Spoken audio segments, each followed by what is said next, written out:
Hey everybody, welcome back to the Cold Dark. This is my scenario, one of my scenarios for Alien RPG. Today, my players will complete Act One, which went a bit longer than I expected, but they surprised me, and they'll start Act Two. I hope you guys will watch this video. I hope you like it. I hope you enjoy it. I hope you'll comment. This scenario, along with all my other Alien RPG content, which includes 5 or 6 other scenarios, a huge campaign, a couple of new careers, can all be found on my website, which I'll put the link to that in the comments below. I really hope that while you're there, you'll look around at my website and see if you find something else you like. I am an author, and your support would mean a lot. But here we go. We're going in. Now I'm on. There we go. Now things are theoretically going correctly. Yep. All right. Good. For some reason, OBS kept grabbing my Twitch panel um, to stream. So it was a Twitch panel, and inside it was a Twitch panel, and inside it was a Twitch panel, and it's just like, oh my God, what are we doing here? But it was set for my Roll 20 window, so I don't know what it was thinking, but it was definitely doing something goofy. So when we left off our stalwart um, crew of, well, I don't know what you guys are, Seegson employees, because you're all different. You had landed on Taurus 2 in the Murasaki 312 sector, which as yet no one has picked up on that reference yet. Um, and amidst this cold, snowbound world where you are supposed to be finding Dr. Meta and checking out his research, you've come across the fact that in the last 2 days a lot of bizarre happenings have occurred on this colony. It seems that their tractor has been rendered inoperational. Someone broke into the infirmary and stole some stuff. Someone broke into the cantina and hacked their way into a food dispenser. Um, the network dish and antennas on top of the command control communications building have been damaged, so there's no network connectivity. And well, and that's I guess that's it. Uh, Mercedes, in hanging out with Paul Whalen for just a moment, also found out that the lab complex has been without power. She was. Yeah, that's right. You were looking into. You wanted Paul Whalen, the colony manager, to pull up the power logs, and because of these sudden brownouts that seem to be coming from a large power consumption, which apparently Dr. Meta had called in and said this is going to happen now and again. Don't worry about it. It's just part of our experimentation. But they stopped, and about 2 days ago, the lab complex stopped receiving power, and you don't know why. That was the a rather recent revelation. As Mercedes left to head back to habitation, where the rest of you are hunkered down, waiting for night and this storm to end so that you can make your way to the lab complex, she saw a figure in cold weather gear as it was to the running around to the north past the infirmary, and she has followed that individual to the she's outside at the corner of the infirmary right there, and that's where we left off. If I forgot anything, please let me know. No, I think that's it. So the three So of you that are in habitation, um, I did one thing. Paul Whalen did radio over to you three, and of course Mercedes, you don't know this, but correct. did radio over to you three, asking if Mercedes had made it back yet, to which you, of course, said no. And he didn't seem overly disquieted by that, but he had stated that she'd left a few minutes ago, so she should be there any moment. But he discovered that somebody had attempted to forcibly get past the security door leading to the reactor, the which is under the command building. Um, no evidence of who, just someone had tried to get in, and that was the final bit of information there. So I guess we'll start with Mercedes because she's the one literally out in the cold And the dark. and the dark, the cold dark. uh, well, with what little light there is from the outside lighting and the blowing snow and everything, uh, can she see the figure anywhere? Go ahead and make another observation roll at a -2. Well, let's.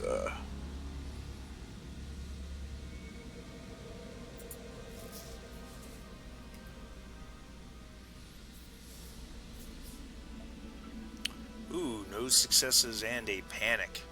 Would you roll a d6 and add your stress, please?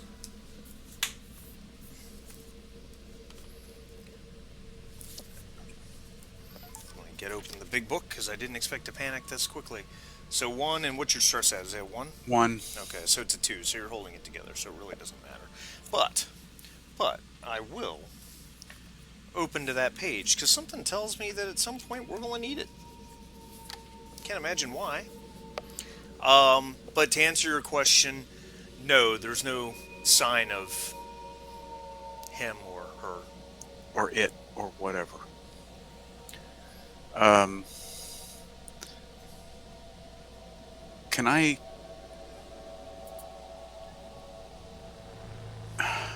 My map is bouncing all over the place.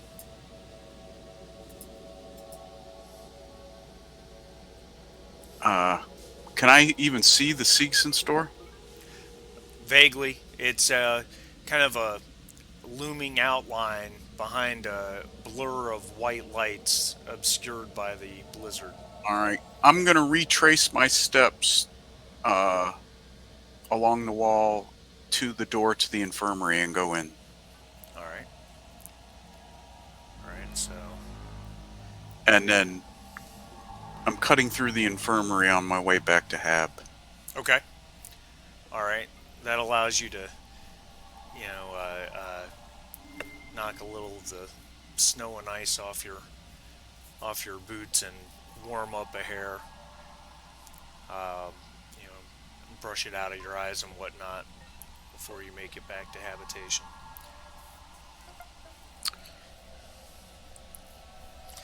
All So right, I'm gonna. go ahead. I'll inform everybody. Uh, First, I'll ask if they've talked to Waylon. I don't see him here, but I'll explain what we found about the power that that the research facility hasn't drawn any power for a couple days, which could make the situation pretty dire there if they don't have power for heat and other basic necessities.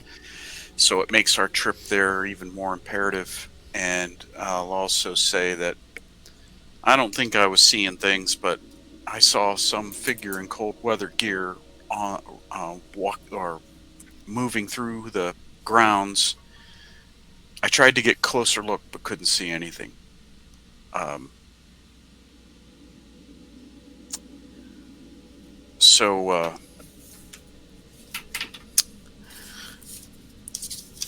I think I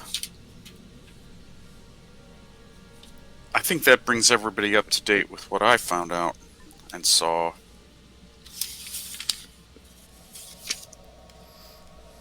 Um,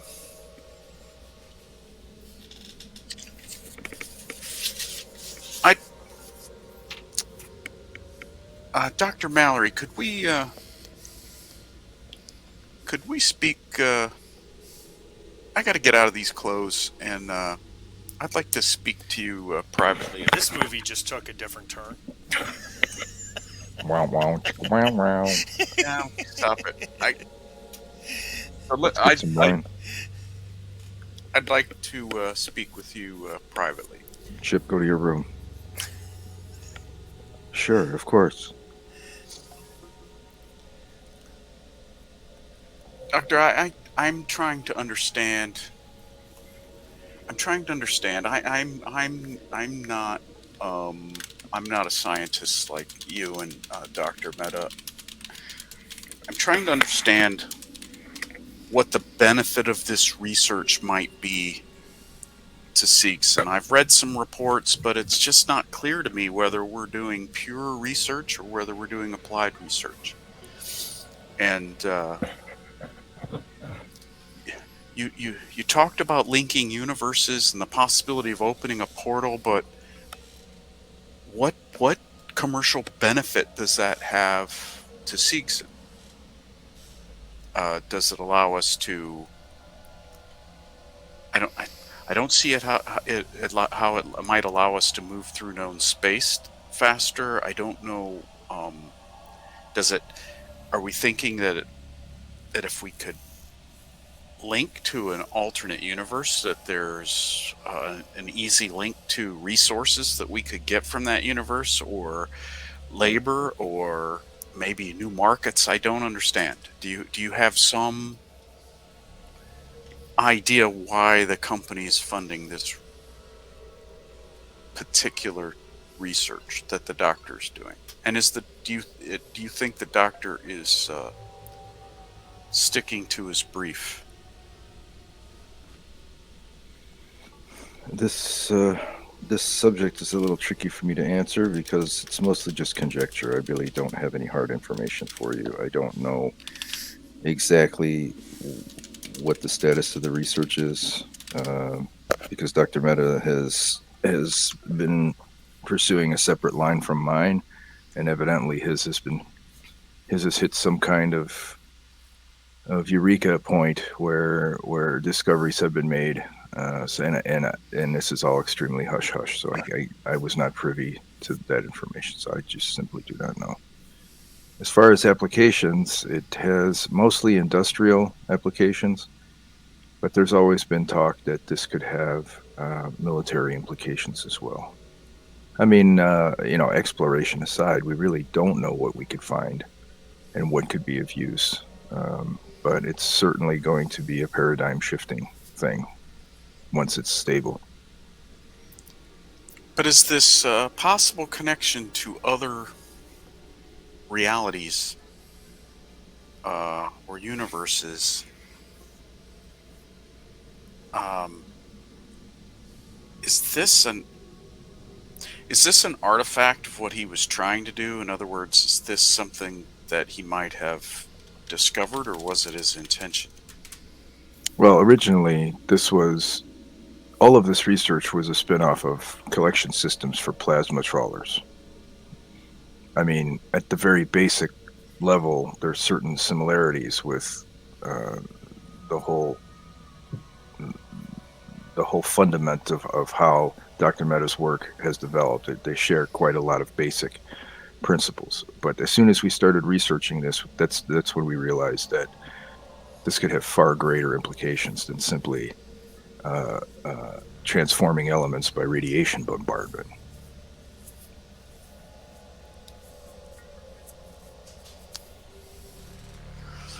Okay. Well, uh, it's clear, though, that now the research facility's been out of power a couple days. That means they could be in significant danger from the elements or um, other dangers. And now we have what appears to be. I mean, I'm not a security expert by any means, but is this like an active sabotage situation? Someone's clearly running around I think actively destroying things, it I seems think like. we've determined that someone is doing that. So, Every as the corporate liaison, what can we do? I mean, my son is here. Are we in danger? Or... We should leave, don't you think?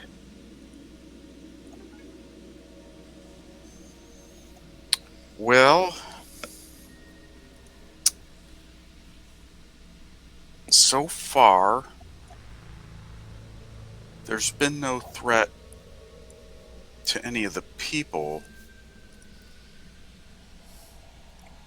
and I Well, we've understand. lost network connectivity, right? And some of our environmental systems But are down or broken. but so far, no there's been no overt action against individuals. I don't. My my. I think that we very well may want to make plans to, if nothing else, uh, get take the ship to a position where we can um, maybe send some sit reps to Siegson. But I think I think where we are now is the mission has changed a little bit in that there could be 3 lives in danger at the research facility, and it's it's important for us to provide any aid that we can possibly provide. I think, don't you? We can't just leave those people there with no power. If they might have some emergency power, batteries and whatnot for lights and other stuff, but they've they've got no. I'm sure they've got no environmental systems to keep them warm. I'm now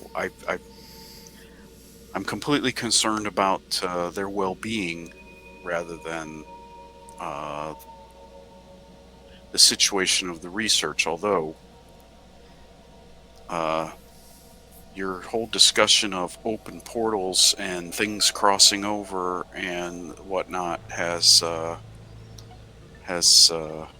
got me thinking. But I think that we can't do anything tonight anyway, so we could revisit this whole topic in the morning. But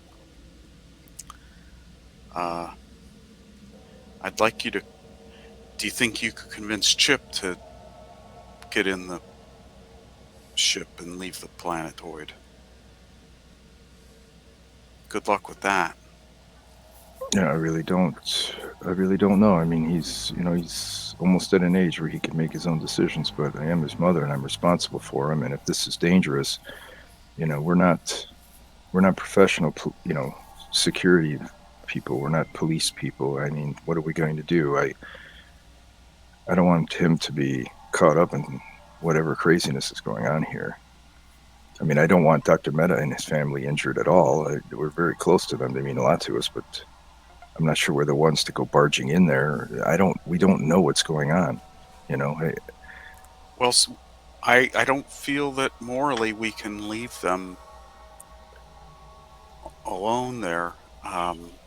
Now, the other thing that bothers me is if the hike is only a few hours during daylight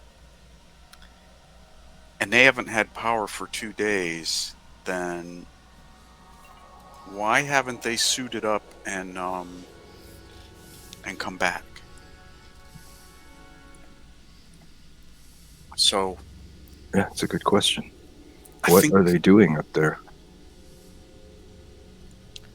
I so. mean, I think you know, it almost points to a scenario where disaster has happened.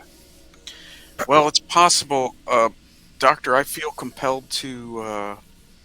compelled to lend all aid and assistance, and I really would appreciate if you could come along because you're the only one who knows any of the theory of what's going on, what he's been working on, and what uh, we might run into. Not the security risk is one thing, and we'll have to think about how we be prepared for that. But I'm worried about radiation. I'm worried about this whole portal thing. I'm worried about the what we might run into as a result of his research, and only you can help us get through that.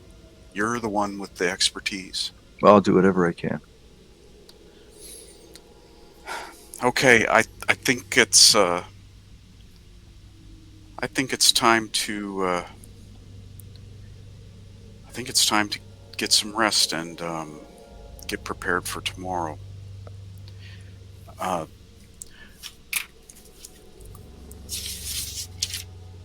did the Nielsen's go back to The season store slash season colony store? supply, yeah. Okay. Now,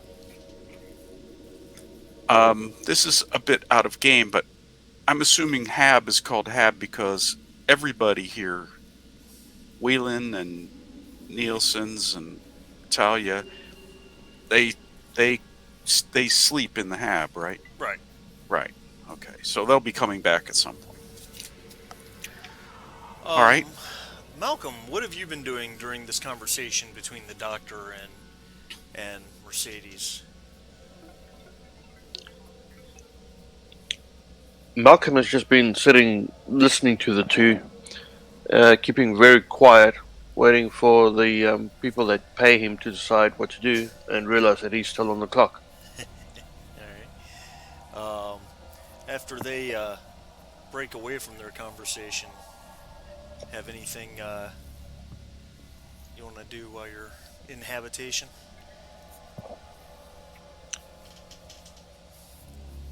It's not a leading question. It's just a question. Yep. No, I think he'll just kind of poke around and here and there, nothing specific, just get the lay of the land, see what's what, and if there's anything interesting lying around. Otherwise, he'll just sit and have a cup of something. Yeah, yeah. There's the stereotypical BS time wasters that you find in habitation complexes slash rec rooms. Foosball tables, stuff like that. But um, Mercedes would like to turn to our stoic Mr. Edmonton and say, Mr. Edmonton, what is your view on this situation? I know you're our pilot, but you have military expertise that none of the rest of us have. Um, so, do you have some view as to what our what our preparedness should be for a security issue? Well, thinking back to the first contact 101 from Weird Alien Dimensions scenarios we had in the Navy school, I would say gear up and get ready to kick some booty, and then let's go rescue some scientists. Yeah. I like your gung ho attitude. We so far there's been no overt attacks on any personnel. That doesn't mean there won't be, but I'd like us to be prepared. So um, at some point, um, now we did ask the Nielsen's about weaponry, and they were clear that they don't have an armory. That you know that they just have what Siegsens will provide, but um,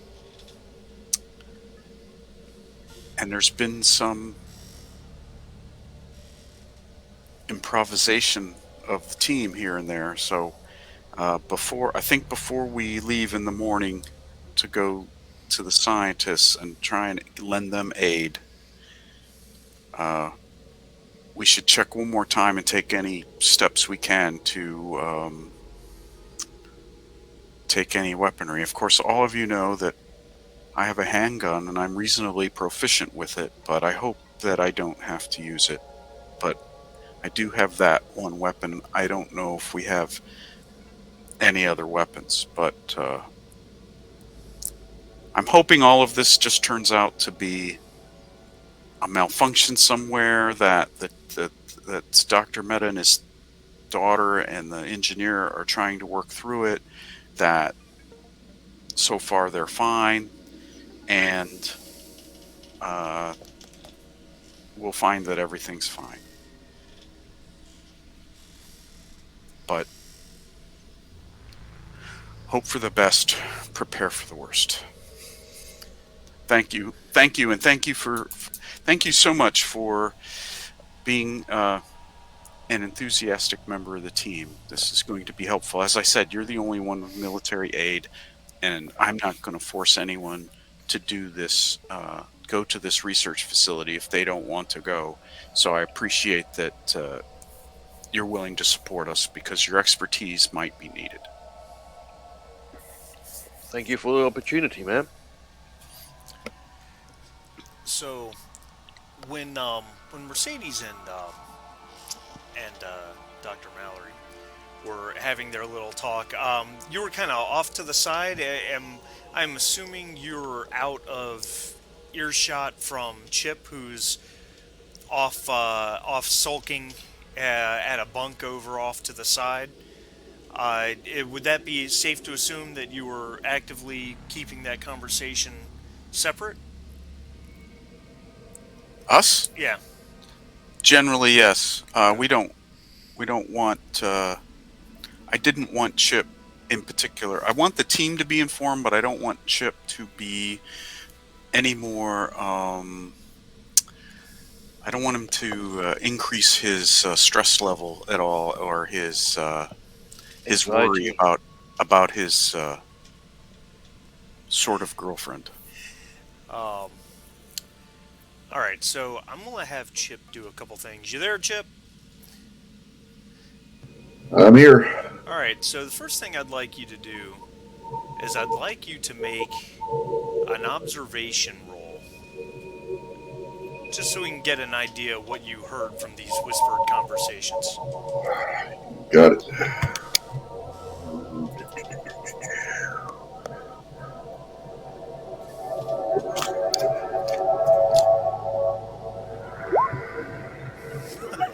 Well, then, there you have it. I'm like every other teenager in the world. I can hear everything. Yeah, you really can. Yeah, uh, so despite, you know, we call them the adults, even though you're 18, you're legally an adult. You just completed high Oh, school. no, no, 18-year-olds are not adults yet. Well, yeah, I get it. That's why I said legally. Um, Good. as much as they're trying to kind of keep it down, you're picking up pretty much everything they're saying. I would think that you start a bit at the mention that the lab complex hasn't had power in a couple days. Being everything that you know and have been told about this planet, that I would think that would cause you.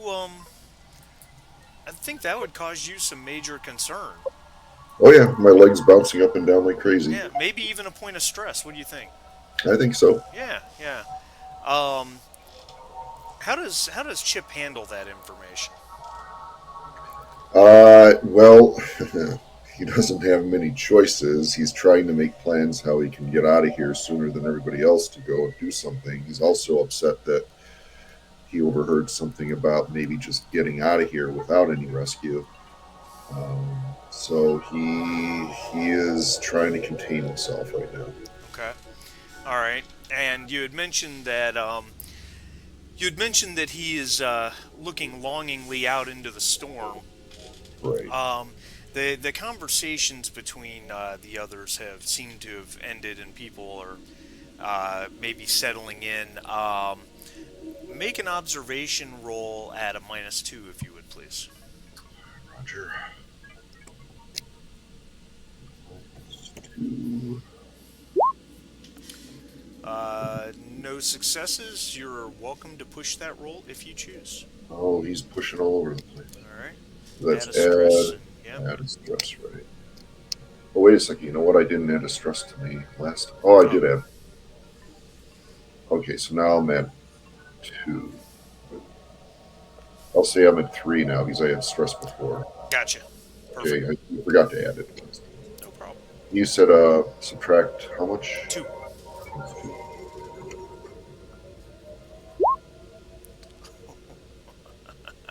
Well, Okay, well, roll your panic if you would, please. So roll a d6, and you have what, 3 stress? Add 3. yeah. Hold on. So not let you roll. So you just have to do a d6, huh? Correct. Oh, wow. Okay. So, Nice. um, the storm's pretty bad. Uh, Visibility is very minimal. It's just the exterior lights of the building that provide any ability to see into the snowfall at all at the rate it's coming down. Uh-huh. And of course, the plasteel window tries to fog over to an extent, but in the blurry, soft glow that almost reflects off the heavy snowfall, making it hard to see anything. Uh, a shadow passes in between the light coming from, based on your knowledge of the layout, coming from the command building. There's absolutely a form. Can't make out details at this distance with the storm, but there's absolutely a form that crosses over this way and heads out of view. Oof. And was this happening during the conversation? Just at the end of the conversation. So I'm pretty stressed out right now, and I yell, "Mom, mom, mom, mom! The guy, he's out here." Louise will run to Chip's side and take him by the shoulders and try to see where he's looking. All right. You want to make an observation roll, Louise, at a -2? Yeah, Malcolm will also have a jog over and try and see what they're talking about. Okay. I might as well join the fun. Yeah. And make sure I have my weapon handy. Not in my hand, but handy.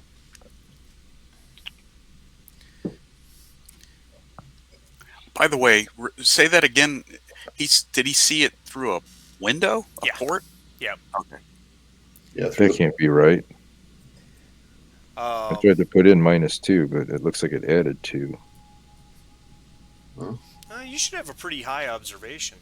Well, she does actually. She has. Well, you're right. No, that's What is that's she, not wrong. what is she, 8 dice Because normally? she's 3 observation. I'm not used to having a character with that high of an observation.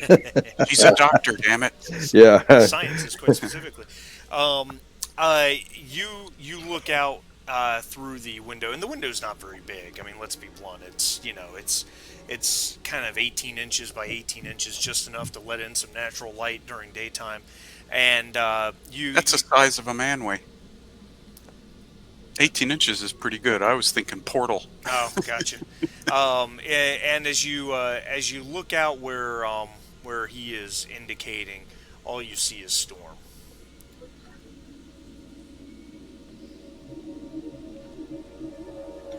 If he's out there, we can't see him right now.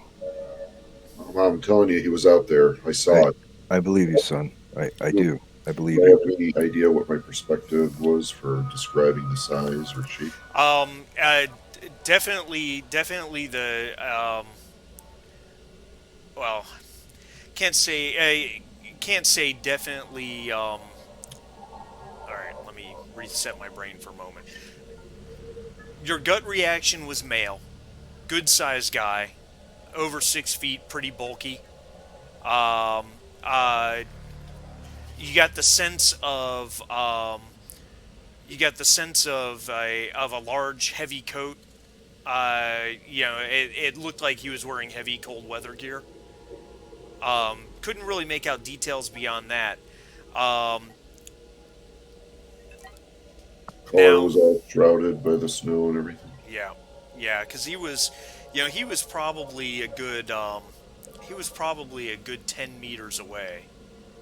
Um, with Could you make out his face, Chip? No, I think it was too much snow. I couldn't. Yeah, and he wasn't really facing you either. He was walking laterally, heading, heading to the southwest before you lost sight of him. But it looked like a man, right? Like a normal human being. He looked like a guy on 2 feet.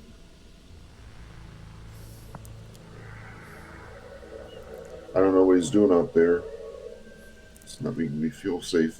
Well, since you asked that question, or since you made that statement, um, and I don't want to just make it a freebie,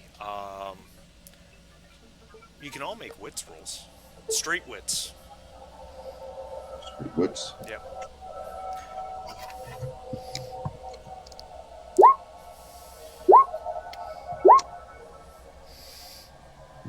Okay. And since it is a straight wits roll, we actually ignore the stress dice. But that's okay. Dr. Louise Mallory has 2 successes on wits. Um, Dr. Louise Mallory, the direction that Chip said he was walking, and he said he didn't know what he was doing out there or where he was going. Based on what you know of this complex, there is only one thing that direction. About a mile away is the landing pad where your shuttle is. Oh shit.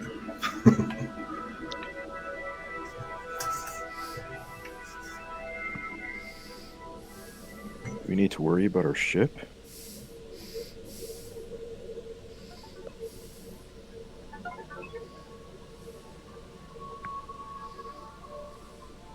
Are you Malcolm, sharing we that need... with everybody? Oh, absolutely. Right. Do we need to worry about our ship, guys? That's direction to the landing pad. Oh hell no! But I better get out there. We don't know what he's going to do. He might scratch a paint job or worse. Malcolm starts dressing up to go and have a look at the ship. Okay? Alright. Anybody else? Hold on, we need runners just to get between the buildings. How are you going to go almost a mile to the ship and not get lost in this storm and die? I'll find a way. That's our only way out. Ship emanate a magic homing beacon that you have. I don't think so. Well then, what is your idea to get to the ship? Remember, we lose the ship, we lose it. I understand, and that's been a concern of mine ever since I heard that there's someone destroying infrastructure. The ship was a concern, but at this point, I think our hands are tied. If we try and go out in that storm and go a mile to the ship, now understanding that the pathway is plowed, so theoretically we should be able to stay on the pathway. We still run a risk of getting lost in that storm. And if you get lost in that storm, you could die. But we need to talk to Waylon. We need Waylon. Did you have a radio connection with Waylon? Malcolm, we? can somebody talk to Waylon? Yeah, Malcolm, you have a hand radio that so does Waylon. You guys are on the same. You guys set it to the same frequency last session. I Malcolm, got my radio right here. What do you want? Could you call Waylon and what I want to know is what does he think our chance of success is if we go out in this storm?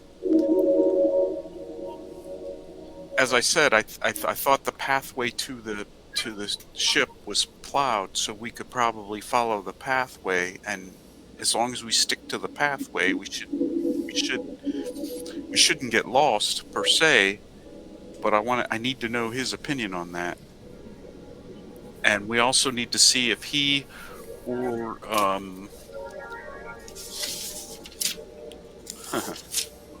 he or Sven might come with us, help lead us down to the landing pad. Yeah, definitely on it. And I'll contact him and ask him all those questions. Yeah, Okay. he answers. He answers quickly as soon as you call for him.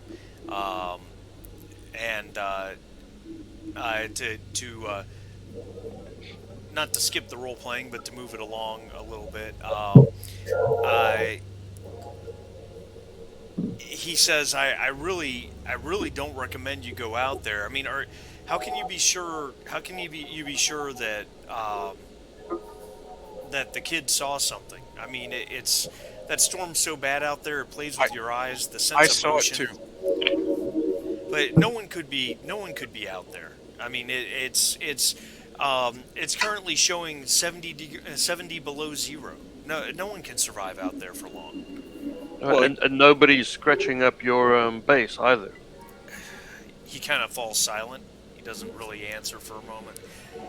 the destruction of your property has happened mostly at night, which means someone is moving around at night in this cold, in this weather. And also, your presumption is that you're making a presumption that whoever this is a typical human being. What else could it be? Aliens aren't real. It's possible that, excuse me, this is Dr.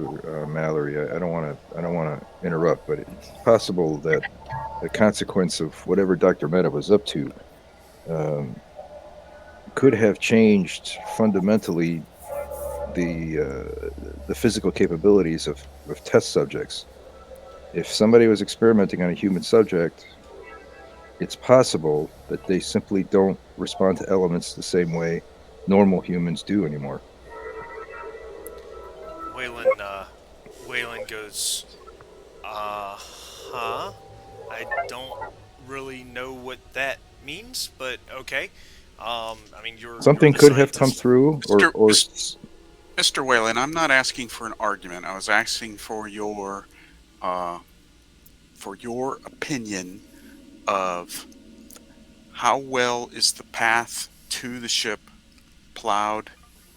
Does it seem reasonable that if we stay on the path, we can make it to the ship even in this storm without runners? Yeah, answer to the lady, damn it. I think I think it's dangerous, but there's a chance.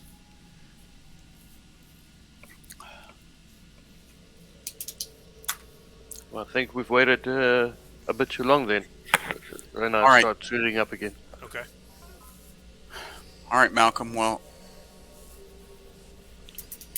I mean, we should have enough ropes here to tie us together, right? And we can put runners in as we go, right? So we Um, can always find our way back, right? Right, people? that's kind of a long way. That's an awful lot of rope. Um, um, let's see Or, if let's um, or if we have flares or something, we can put them every, well, few meters or something. Malcolm, let's get our cold weather gear on and get ready. Um, let's get our cold weather gear on and get ready to go and secure the ship. Dr. Mallory, could you contact Mr. Nielsen and determine if in the Siegson storeroom they have any powerful handheld uh, lights, flashlights, or whatever that we could use to maybe help cut the gloom a little and help us stay on the path while we get dressed? I'd appreciate that. I'll ask for whoever was using the radio a moment ago to hand it over, and I will do as requested. okay. Also, while you're doing that, you could ask him. You could tell him what we're planning to do, but you could ask him. I know he's a superstitious man, and he thinks this entity is a ghost, but uh, he has he has familiarity. I'm sure he's the one who does all the snow plowing around here. He has familiarity with where we're going and how we're going to get there. maybe he could come with us if he would. You could ask him if he would. I'm not going to force him to. So, so Mallory, you call over across the radio, and you actually get an answer from Connie, not Sven. Connie is Sven's wife. They run the store together. Um, she actually answers the call. This is Connie Nielsen. How can I? What do you need, Doctor Mallory?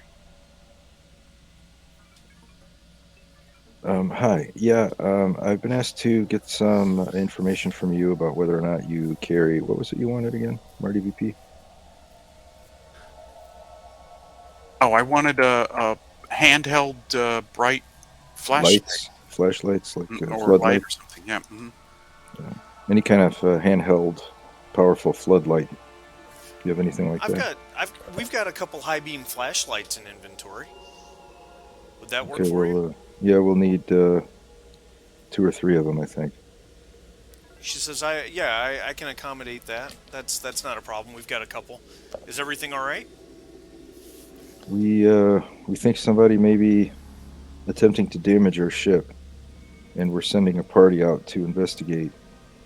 Do you know if you know of any volunteers who might want to accompany our party who are familiar with the lay of the land? She said, well, Sven, Sven, of course, keeps as much of the snow clear when the tractor's working. I can see if he wants to, and then you hear Sven's voice shout, in his accented English. Um,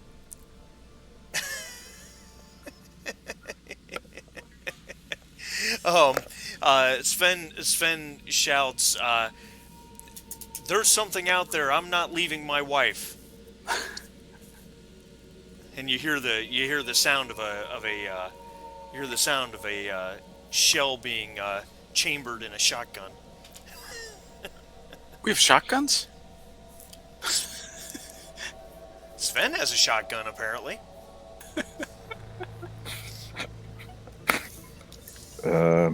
Yeah. He Got says, any more of them shotguns? he says, "Nope, this one's mine. Seegson doesn't give us weapons here."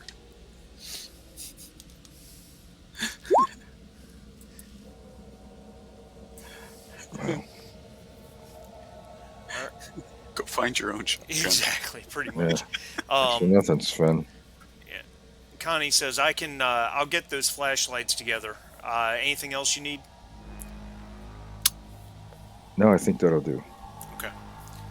She says, "All right.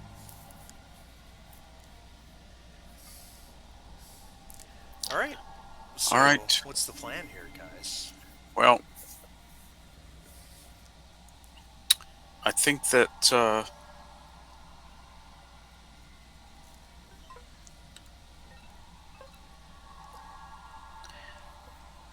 Malcolm, I think we need to talk this through. We're going to go and see if the ship is okay. With all due respect, ma'am, while we're sitting here talking it through, that thing is there doing what to our ship? I think we need to get moving. Fine, but let's discuss what's going to happen here. Right, well, we walk and talk then. I can't.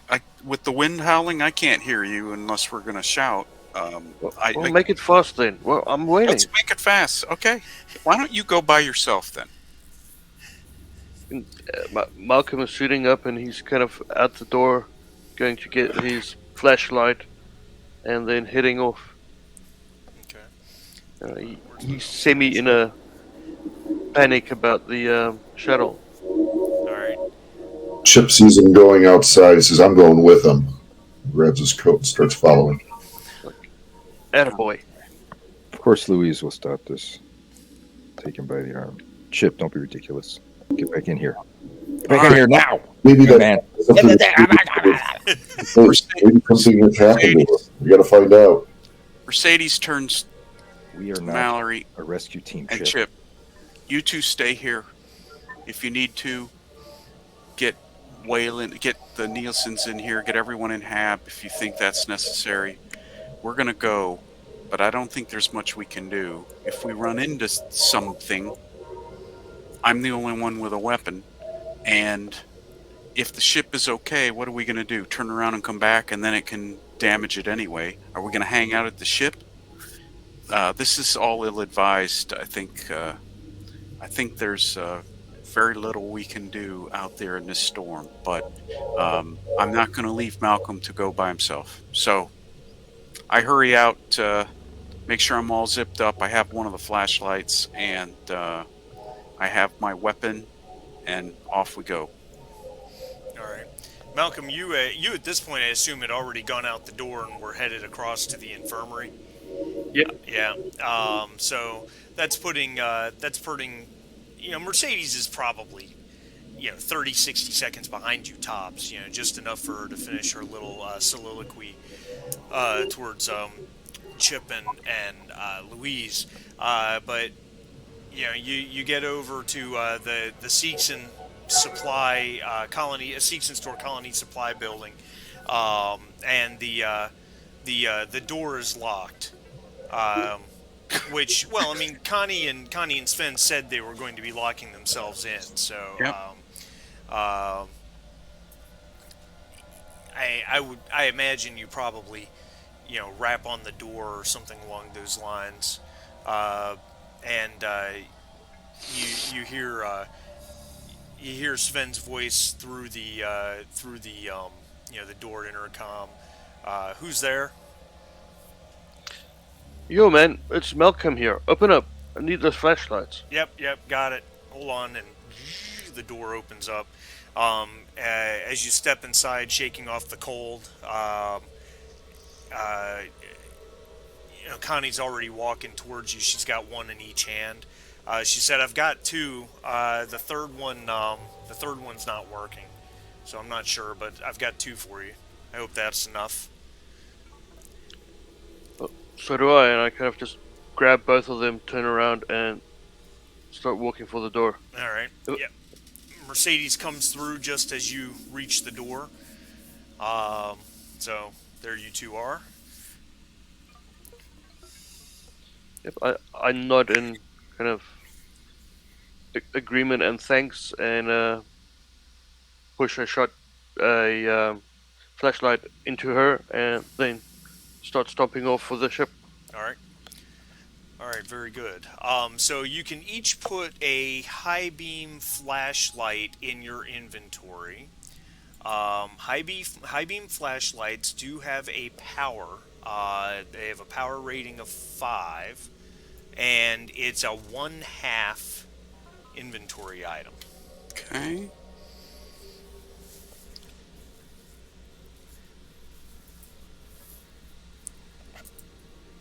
Come on. This is annoying. The pop-up box is getting in the way. It's a half, huh? Correct.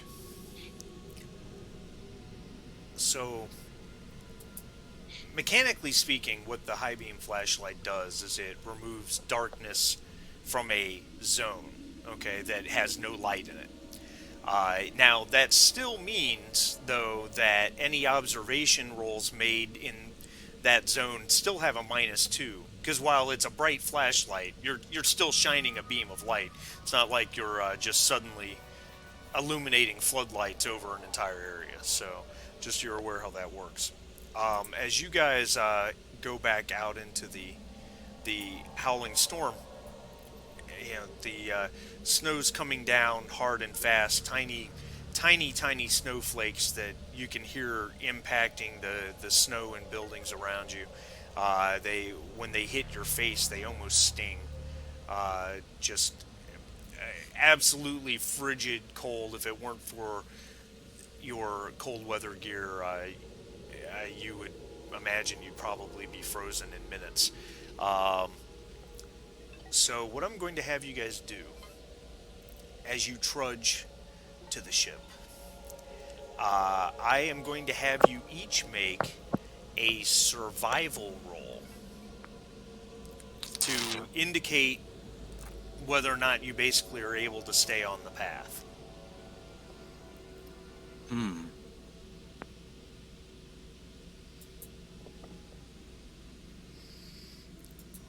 Look at Malcolm. Oh, look at that. Look at you guys go. That's impressive. Um, that is most impressive. All right, I'll come back to you guys in a moment. Chip and Dr. Mallory, what's going on? Well, Chip is pouting and continuing to look out all the windows he can to see what's going on there. He does look pretty frantic, and he might uh, he might be due for another stress dice. All right, Chip is racking it up. Um, and what's Dr. Mallory up to? Hey, any chance that what's it called? Um, the hell is the sedative called that we all took in the first half of this? Oh, nap relief. Nap relief. I wanted to say naloxone, but that's something completely different. Um, any chance that helps for like a certain amount of time, or is it just the stress that you have accumulated up until that point is No, gone? it just eliminates all stress up to that point. Okay. Yeah. And you So you have to be careful how often you take it because it is habit forming. let's. I don't know if we should do this. The Chip being so impulsive,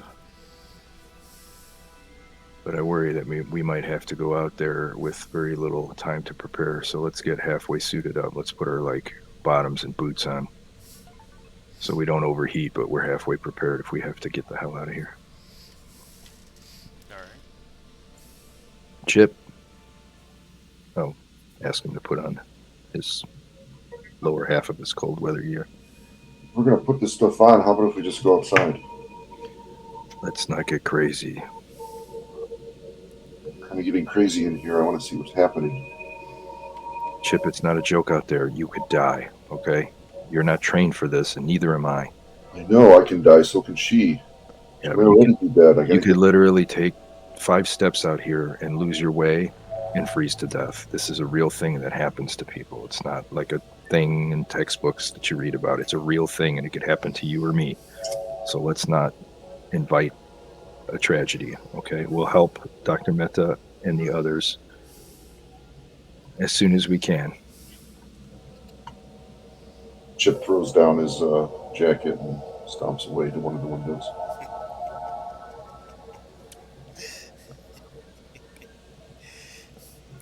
Um, It's going to be your fault if she's dead. Chip Mallory. ouch. That's rough. Oh God, that was rough. You're grounded. Get to your ship. Wait, no, don't do that. So unfair.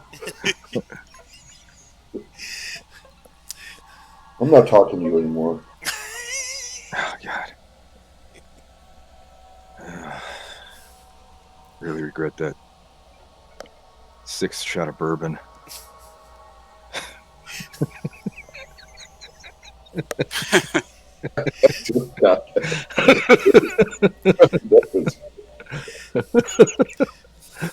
Man, Did you you two are actually rough. say Most that? toxic family award. Yeah, really. Before it turns into the whatever show, Jerry Springer show out of it. Oh, wow. Okay. Well, that got there's. Yeah, I think you guys need some time with a therapist after this, but neither here nor there. Um, uh, Fuck Mercedes. therapy. They don't ever talk. They never listen to me. They always take her side. You sound exactly like your father. Your fault. He left.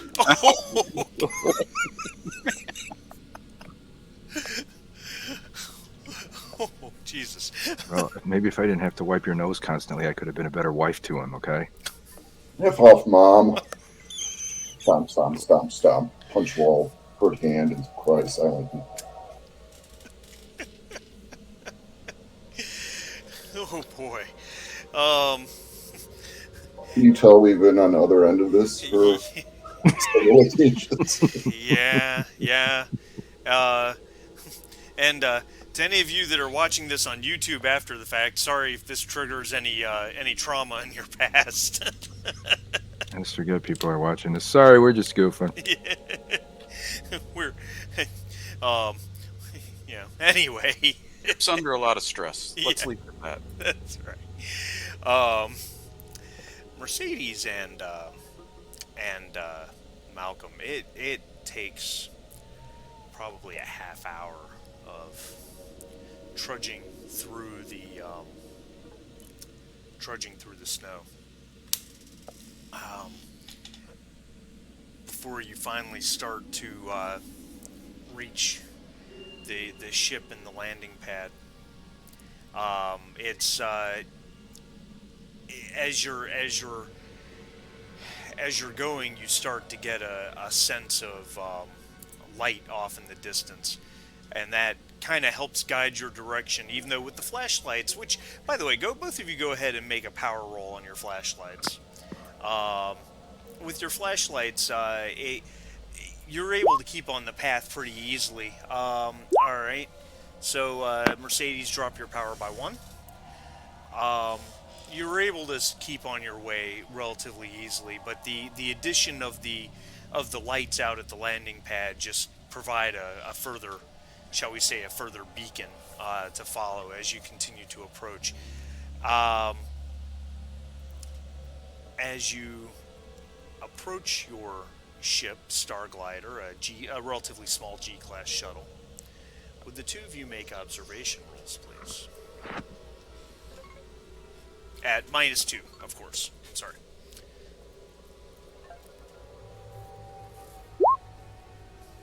Oh my god.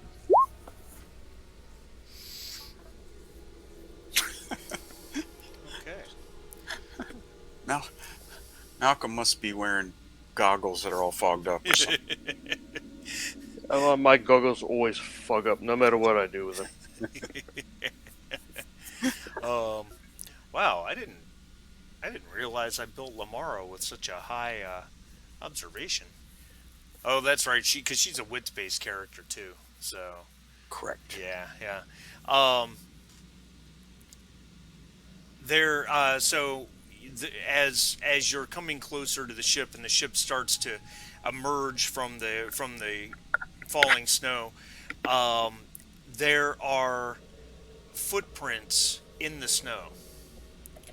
Even with the snow falling and the wind blowing, there's footprints. Yeah, well, So, the snow is the snow is about a foot deep at this point. It's coming down hard, okay. and so someone who has sunk into that snow, it makes it very clear to see it. So maybe footprints isn't the right word. But as you approach the actual landing pad itself, that there's no snow on the landing pad. The landing pad has built-in heating elements to keep it clear, and that radiates beyond the landing pad by a good foot or so. So as you reach the pad, that snow is gone and the footprints are gone. Um, they were heading directly to your ship, and as you continue to approach, you see that the airlock is open. But it's not just the airlock. It's not just that the airlock is open. It is actually like rent open. It's not just that someone pressed a button and opened it up. Somebody has torn it open. What the heck? That shouldn't be possible. Well, what are we dealing with here? And I'll pull my pistol. Um, that took either a machine or something really powerful. If I shine the light into the airlock, what does the inside hatch look like? The inside hatch is also torn open. So the ship is no longer space worthy. Correct. Malcolm, make a heavy machinery roll. Or you can too, Mercedes. I don't know that that's really in your wheelhouse at all. It's not. Would either of you like to push that roll? Yeah. How many dice do you have? Let me see. How many dice did he have? Well, he's got more than me. Yeah, he Based has on this 5. thing. One stress and heavy machinery again. Where's my push button? A success. Okay. Um. Yeah, somebody. This was definitely the work of somebody with some equipment.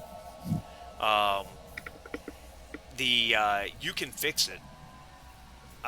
You can fix it, but it's an issue of finding the parts, and would take you probably a shift worth of work to do. But it is I fixable.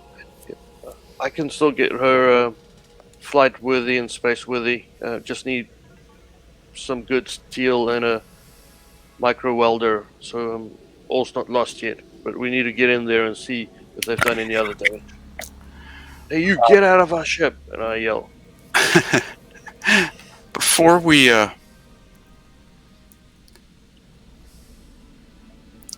go jumping in there, I had 3 successes on my observation. So we saw that the hatch was rent open. We saw the footprints.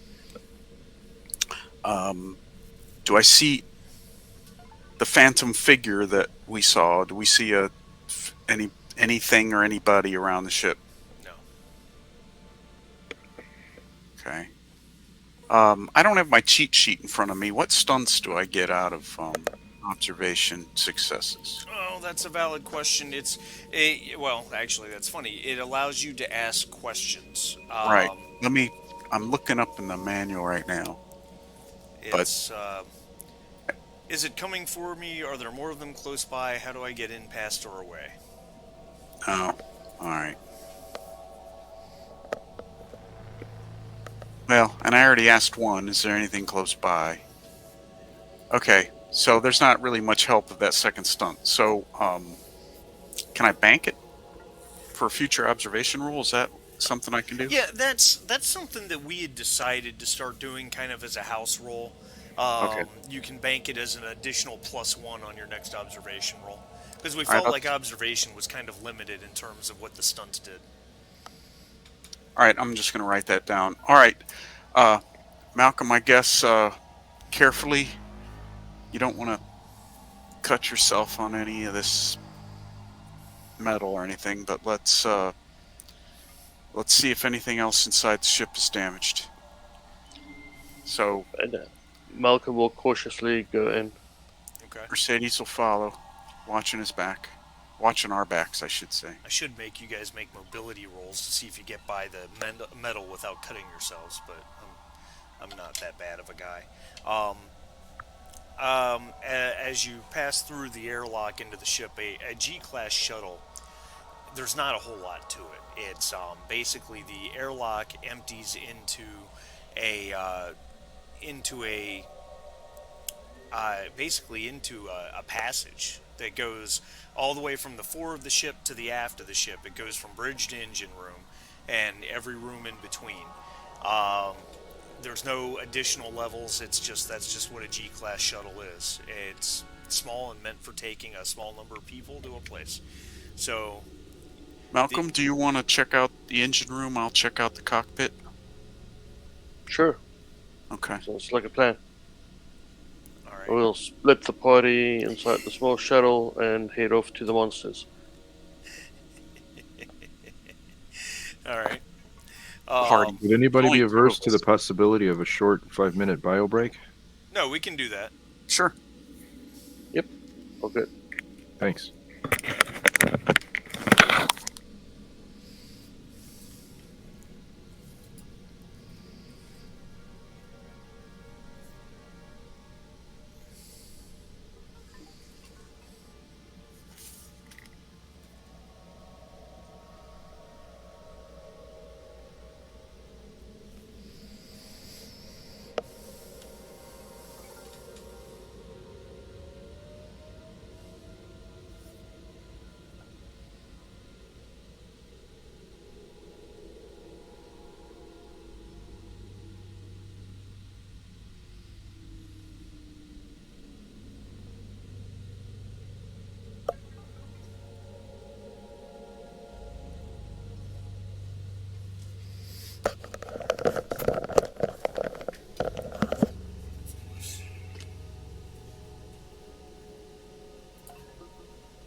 I'm here. I don't know about anybody else. Yep, still here.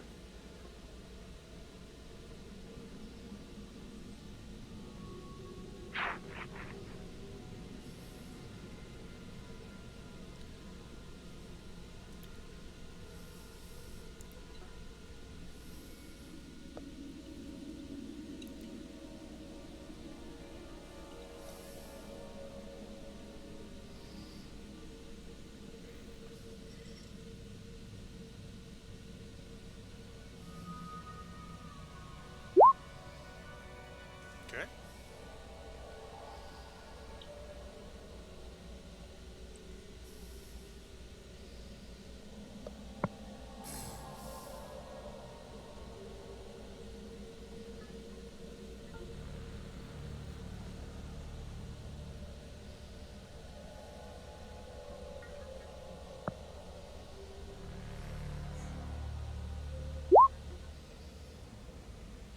Okay.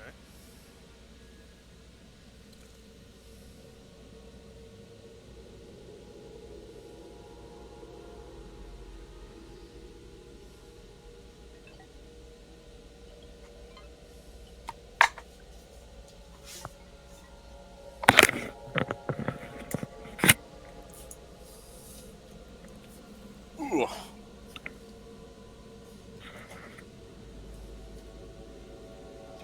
right. I think we're all here. cool. All right. So Mercedes is going towards the bridge or the cockpit, and Malcolm is headed towards the engine room.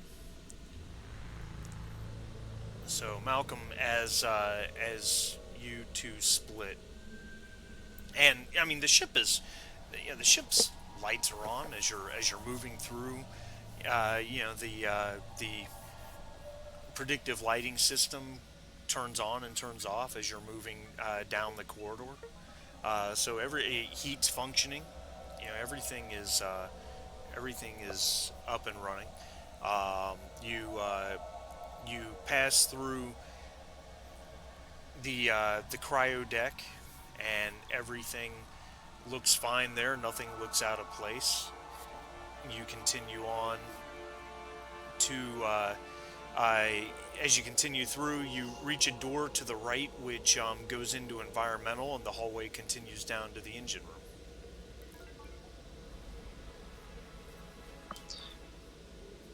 Can I take a quick peek in environmental? Sure, sure. You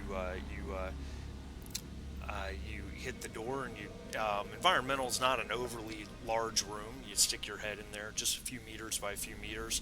There's there's there's tubing, and there's pipes, and there's ventilation ducts, and there's air scrubbers, and all sorts of equipment. And then all of a sudden, a xenomorph jumps out at you, and you die. Ah, No, no, no. Everything looks fine. Nothing looks like it's been messed with here. right. If there's nothing obvious, then I'll go to engineering again. All right, all right. Mercedes, you having split from Malcolm, you pass through the crew common area, which isn't much of a common area. It's uh, it's an octagonal room that's 4 meters in any dimension. There's a table in the center that above it has food and water dispensers. And as far as no one on this ship, because it's a G-class shuttle, it's very small. No one on this ship has an actual, has their own actual room. It's basically just these bunks that are built into the walls of the crew common area, and with nothing but a curtain to draw for privacy. Uh, Nothing looks messed with here. The it's because obviously you guys were in cryo before coming to the planet anyway, so everything is clean and neat.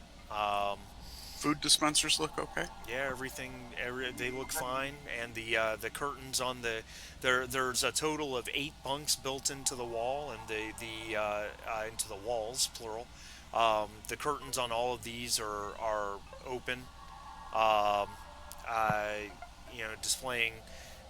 I would think that Malcolm, one of his bunk probably has some personal effects in it. But being that the rest of you are passengers, they're probably empty. And then on the far side of the room, the hallway continues up towards the cockpit. All right, continue up towards the cockpit. All right. As you reach the cockpit and you uh, press the button on the door, um, make a make an observation roll if you would. Actually, I knew that was coming. Malcolm, you open the engine room and you step in. Of course, engine room is probably the biggest room on the ship, and uh, the reactor's in standby mode.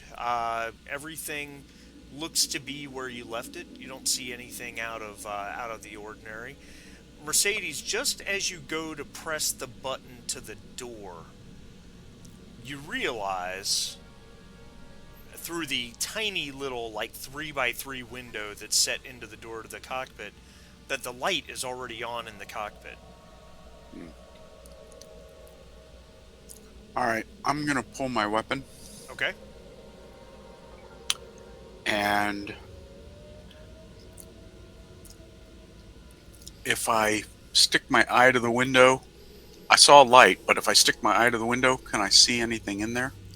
It's very hard because it's obviously it's a very small window, but what you definitely can see is that the the control panels in front of where Malcolm sits to fly the ship um, have been heavily damaged.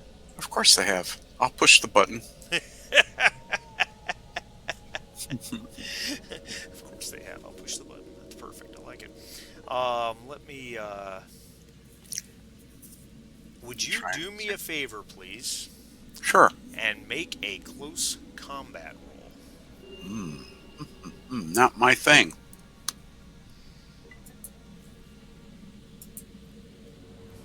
And yet you have a success, which you did not panic, so you can push that if you want additional successes.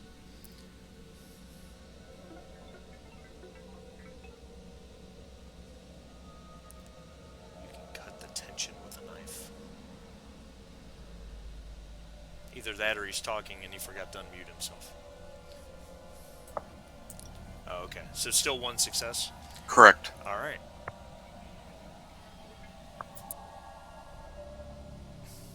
Oh, one success. As you open the door, a big form bowls into you. It's a person wearing cold weather gear, face mask, heavy coat, heavy pants, boots, self-warming. Um, was hiding probably just to the left and maybe crouched down where you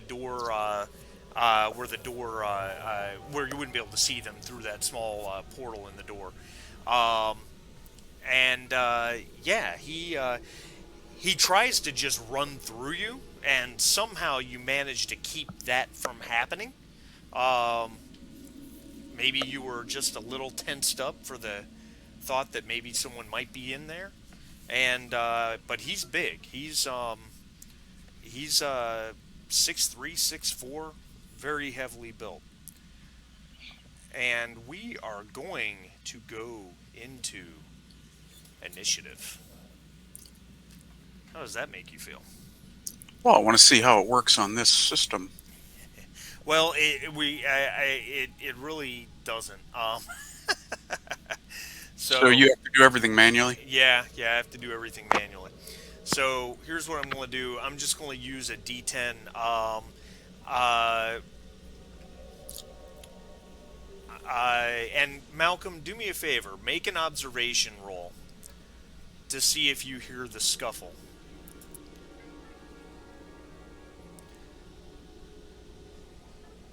No success. You can push that if you like. Mercedes has a 4. Your unknown assailant has a 3. And Malcolm does not hear what's going on. Malcolm is talking to his ship, to the engine. Hey, baby, what did he do to you? Are you okay? I won't let anybody touch you. um, Mercedes, in addition to being very big, you can't help but note that this guy has a fire axe in his hands. Yikes. Um,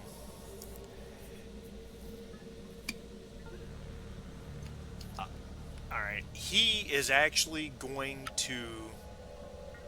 He is actually going to try to bowl you over and get past you again.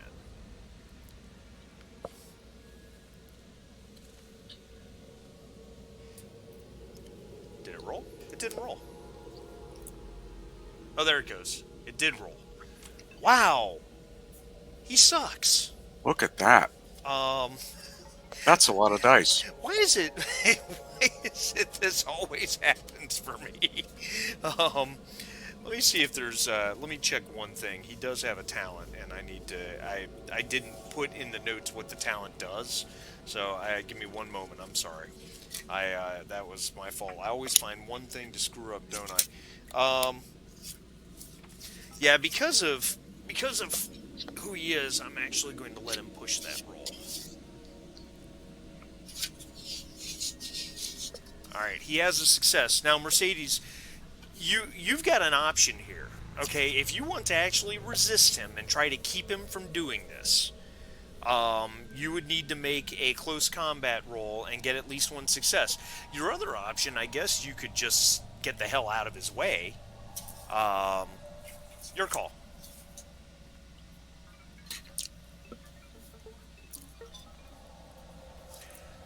All right. Of course, she only has a split second, but Right. let me think this through. If I get out of his way and he gets a zone away from me, that zone is going to be out in the weather probably, or would it be in the ship still? It would be in the ship still because he would. You're assuming if he's trying to go by you, he would run down into the crew area. Right, he'd be heading for the airlock. Right. I think that would be safe to assume.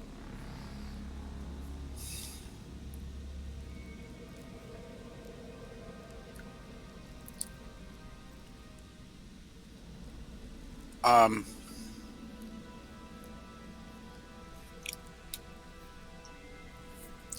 yeah, I'll let him go by. Okay. All right. All right. So I will let you. That'll just consume your fast action. As you press yourself against the wall, as he makes to bowl you over and then just end up just running past you as you get out of his way, he he's mumbling something. I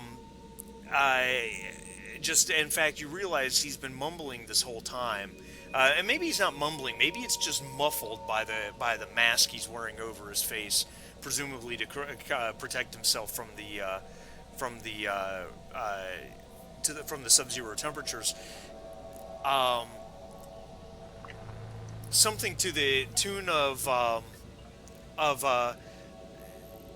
no one can leave. No, no one can leave. I can't let anybody leave. I hope I don't have to kill them too. And so he runs past you through the hall and then enters the crew area. So he used both of his actions basically to move. He's in the crew area, which is a zone away from you, heading towards the other side of the crew area where the hallway continues through the ship, presumably to the airlock. Can I see him? Yes.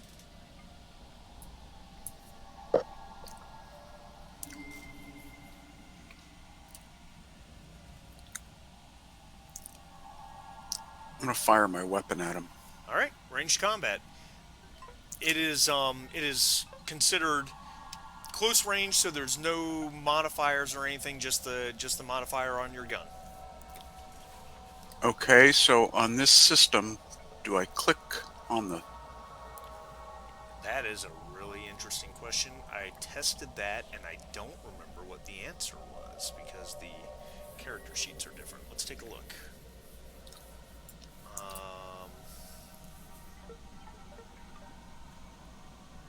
no, I think yeah, I think you just clicked range combat and add the 2 for your weapons bonus. All right. Well, I just clicked. It says M4R3 service pistol, and it has a little die symbol. Okay. So I clicked on the die symbol, and he's allowing me to add a multiplier. Or, I mean, not a multiplier, but a adder or subtractor. All right. So put Just hit. Let's just hit submit and see what we get. in. Okay. Perfect. All Oh, right. so it added the 2 then, because that's a lot of dice, and I So know let. you're decent, but yeah, Well, added what to? I don't understand. it added the 2 bonus for the pistol. So it did it automatically It did it because. automatically, which is good. So you hit him. You do 1 point of damage to him. You do 1 point of damage to him, and you have a stun. Um, do another point. All right, so you do 2 points of damage to him. That will work. Malcolm, as you're talking to your engines, you hear a you hear a pistol fire. Uh,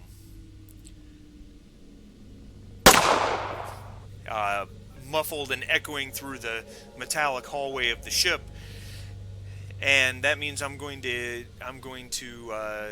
deal you into initiative. You have an 8.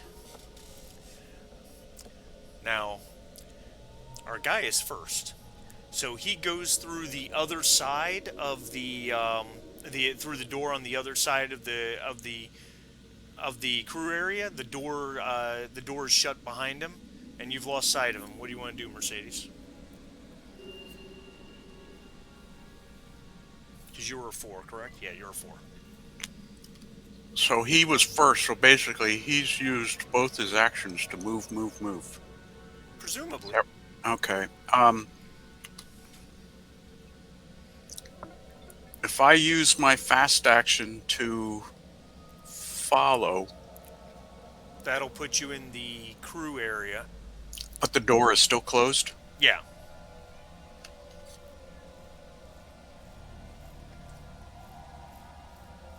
All right. I might regret this, but I'll use my slow action to move up to open the door. Okay. Um, I mean, it's a pretty standard automatic door, so it's up to you. Do you want to use your slow action to just move to the next zone, or do you just want to get the door open and see what's there?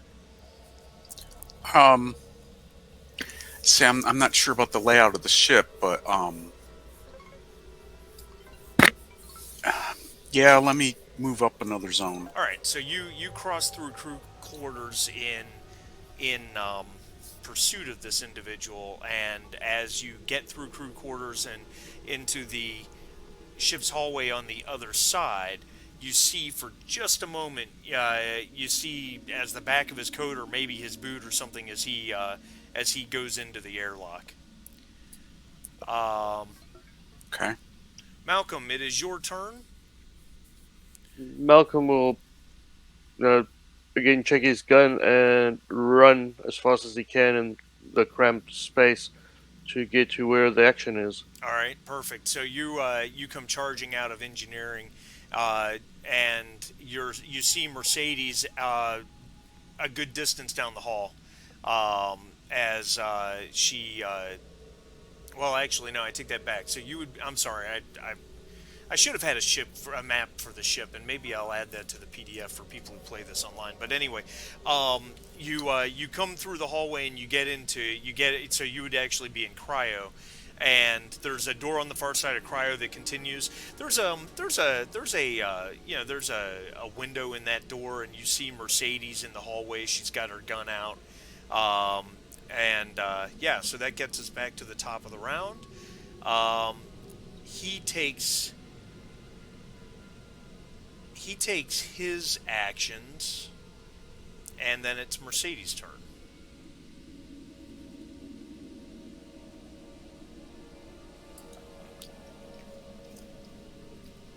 All right. I'll move up to the airlock hatch that's all torn up Okay. and peek through the hatch. Is he in the airlock? Um, Make an observation roll. You betcha.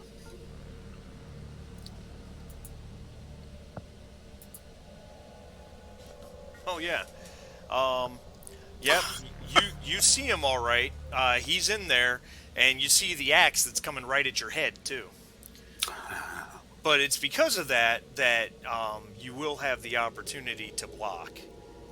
If you hadn't seen him, then it would have basically been a sneak attack. Um, so let me roll his close combat.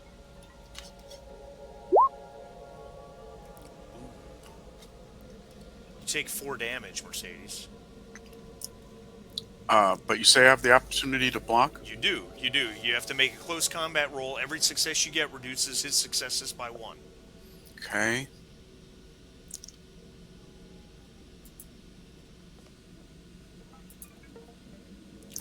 You can push and you can add a stress and push if you like, because you didn't have any panics. Oh, okay. Well, now you had a panic, but you did have a success. Roll your panic, please. Roll d6 and let's add 2 to it. Not 2. My stress level's now 3. Oh, now 3. I'm sorry. 7. A 7, which is the nervous twitch, which there's no PCs within short range of you, but your stress level does go up 1 as you see this axe in time, and that I think you probably get your gun up and maybe deflect part of the blow, but it still hits you and you take 3 damage. What does that do for you? Takes my health down to 3. Takes your health down to 3. Well, Your health I have can't be strength that of I have a strength of 3, so my health should have been 6. No, your strength is same as your health is same as your strength. I mean, no, so I'm broken. Yeah. Sorry. Okay. Health is same, No, that's so- okay. That's okay. Roll your d66.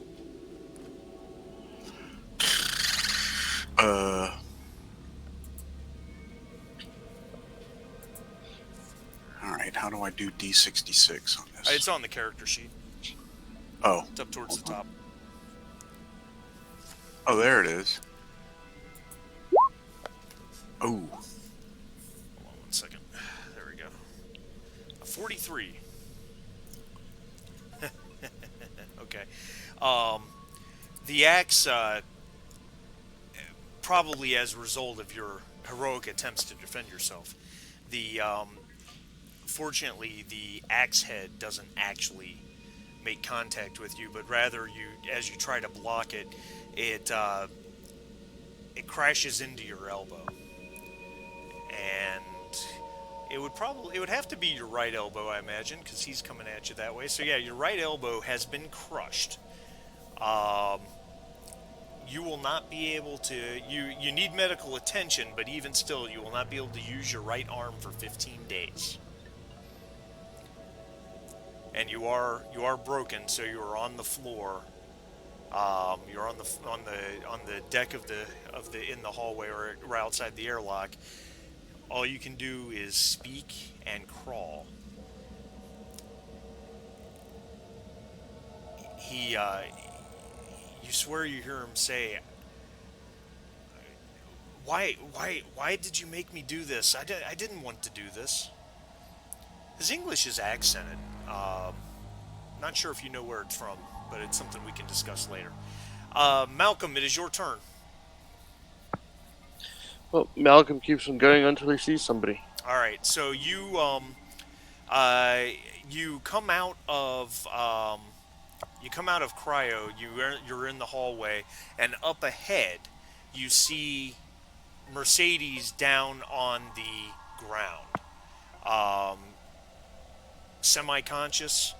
Um, you think there's somebody standing right there, on the other side of the torn-up airlock. Um, so you do have one action left. You could move up to that spot if you like, or you can do something else. Up to you.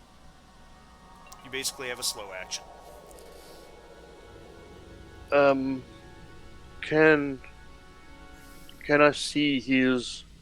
Can I see where he would go if he leaves the ship? So kind of from here, I want to aim, and if he passes to leave the ship, I want to take a shot. Well, you're in a hallway, with the no problem. You're in a hallway with straight ahead of you. Mercedes is on the floor of the hallway, and you're pretty sure he's hovering, and like the airlock is over to your left, built into the wall, and you're pretty sure that there's someone standing right there in that spot. But if you want to be able to shoot at him if he tries to leave, then you would have to move up to that spot, if that makes sense. Yeah. Yep. All right. So that's what you do. Yeah. Yes. Okay. Yeah. All right. Perfect. Um, I don't think that he's really that interested. Um, so, yeah, as you move up to Mercedes, she's on the ground. Like I said, she's about semi-conscious. Her elbow, her arm is kind of folded awkwardly over her. She's bleeding a bit. There's a man standing there. You assume it to be a man because he's pretty big. He's a description earlier. Um, just as you get there, he turns and moves away. Um, because I don't think he's really that interested. Let me roll. So you're technically in engaged range with him, so he has to make a mobility check. Otherwise, you get. Oh, wrong button. You get a mobility. He has to make a mobility check. Otherwise, you get a free attack on him. Um, he made his mobility check. So he actually moves away from you. He gets outside the airlock, so he's outside the ship, and goes running off into the snow, into the snowstorm. You can't see him currently. You'd have to move to try to see if you can find him. Well, Mercedes is down, so I would try and attend to her first. Okay. Um, yeah, she is messed up. Do you have medical aid? Solid 0 in medical. What the heck?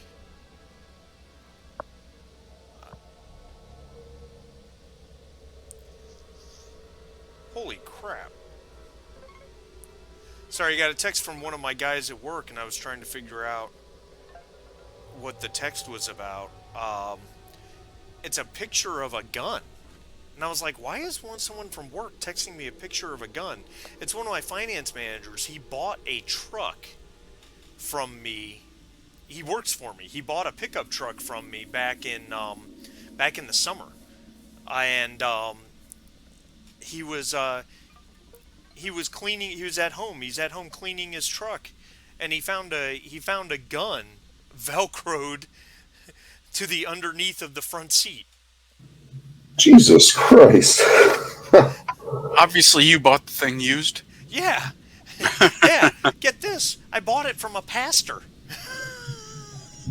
No, that doesn't make you. I actually know. I don't know the pastor, but I heard a report of a pastor getting a 50 cal 50 cal sniper rifle, one of those, Good whatever, God. EMG things. Yeah, It's Yep. not. that is completely unnecessary for any private citizen to own that. Absolutely. Um, yeah, that's Well, he should contact that previous owner and ask him if he's missing anything. yeah, either that or well, yeah, either that or turn Well, it you in. have two choice. You only have two choices, I think, according to the law. One is you can return it to the owner, the rightful owner, Right, or you give it to the to the police. police. Um, yeah, the Wasn't a Proud Boy that sold it to you, was it? no, no, he was this 70-year-old guy. He bought the truck brand new in Well, that 20. explains how he forgot the Yeah, yeah. pistol, He maybe. he brought the truck brand new in 2013, put a 250,000 miles on it, Wow. and had spent well, and the church paid for he'd done every lick of service this vehicle ever needed, and his church had paid for all that. When my technician checked the car out as a used car check, 250,000 miles on this truck, and all it needed was an oil change. Wow. Yeah, that's awesome. But Okay. anyway, it's been there. I mean, Daryl bought this truck almost a year ago. That's All Wow. funny. right. Well, Anyway, back to the game. Sorry. yeah. If we could see if Malcolm can. Yeah. So When, Malcolm, if you want to actually try to get her up and moving, you would make a medical aid check. Any success would gain her a point of health. Let's make a blind medical aid check. No yeah. luck. You can push it if you like. No, I don't think I'm going to push medical aid. I've got. Uh, that's not enough dice. I'll just kind of try and drag her to the crew area. Try and patch her up, even if just cosmetically, and if she's Don't able to walk, then we'll head back. Okay. don't pull on my bad arm. Um, So, mechanically speaking, you of course gain a point of health back every 10 minutes. You're in a safe place. Now, as a side note, while all this has been going on, um, Chip and Mom, um, nothing's been going on where you're at. At this point, they've been gone for what, pushing 40 minutes. Um, which means you guys have also been in habitation for 4 turns with nothing to indicate a problem, so you can certainly drop stress if you two like. Now, I'll let you make a judgment call, Chip, as to whether or not Chip is relaxing at all enough to drop stress. Yeah, you can probably drop one. Okay. Um, and I'm sure while Dr. Mallory is probably nervous, I'm sure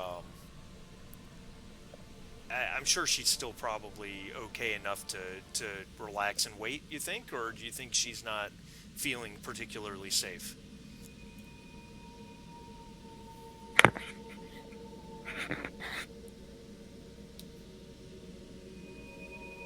She has her illusion of safety, if nothing else. All right, good enough. Good enough. Um, so Malcolm and Mercedes, as you get Mercedes back to the crew area, she starts to come around, get her wits back about her. Um, Whoever he was, he's not coming back, or he didn't come back at least. So after 10 minutes, you would gain a point of health back, and you guys could both drop a point of stress. Um, so now it's just a question of what you guys want to do next. Malcolm will just survey all the damage and see if the ship's still in a repairable state. Yeah, that is very, very fair. Make a make a comtech roll, and if Mercedes, oh, well, good enough. All right, you have a success. So the flight panel is all busted up. Um, you you can fix it. You need parts. You're talking you're talking a shift of work to get the flight panel up and running so that you can actually take off. So you got two parts to this ship that need to be repaired. She'll still pull through. I can fix this. We just need the time. I suggest we just leave it as is. Make him think that it's a write-off job. Let's head back.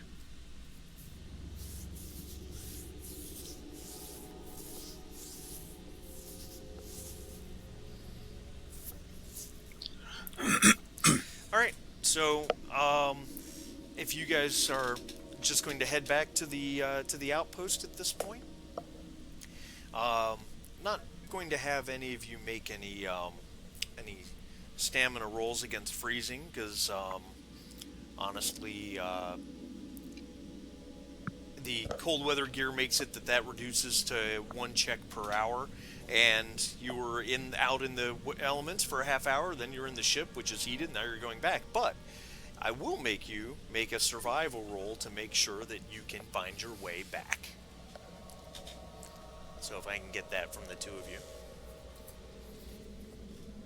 Oh, no problem for Mercedes, though she does have a panic. If you'd roll a d6 and add your stress, please. 6. 6. So holding it together, not a problem. Oh, I'm sorry, Malcolm. I didn't see your survival roll. So you did not have any successes, but Mercedes has a stunt. And I think one of the available stunts on survival is to give a success to someone in the same situation as you. Yeah, you can. She can do that. She can give you. Okay. So, so Well, maybe isn't frankly, isn't he kind of helping her anyway? yeah, yeah. So the way I see that playing out, Malcolm probably starts to veer off to the left a little bit, and Mercedes is like, no, no, no. It's this way. It's this way. Trust me. We're getting off the path. It's over this way. and you guys steer yourselves back. Um, you make your way back to the outpost without incident. Where do you head first? Hab. Okay. Well, wait a minute. That's not what we would do. Probably to medical first. Medical first. Yeah. Infirmary. All right. All right. So you get there, and Talia, the RN is there, and as you guys come stomping in, door opens, howls, the wind is howling, and you guys are encrusted with snow and ice, and you stomp your way in to break it off your boots and maybe get some feeling back through your extremities. She and Mercedes, I'm sure Mercedes is cradling her arm, that type of thing, and she stands up from where she's sitting down reading a book and says, "What happened to you two? You shouldn't be out in this."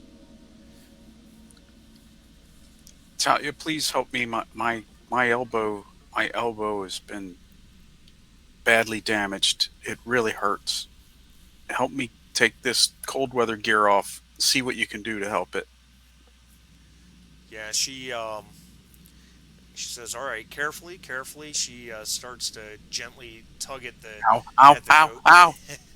She says, "Yeah, yeah, I know, I know. Let's see what we're dealing with here." Um, she says, "Yeah,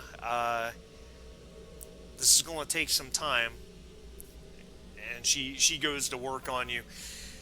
When it's all said and done, she says there's not a whole lot else to be done at this point. Keep your arm in this sling. You're not going to have any mobility, and that's the best thing. Don't keep your arm immobile, and it'll heal up over time.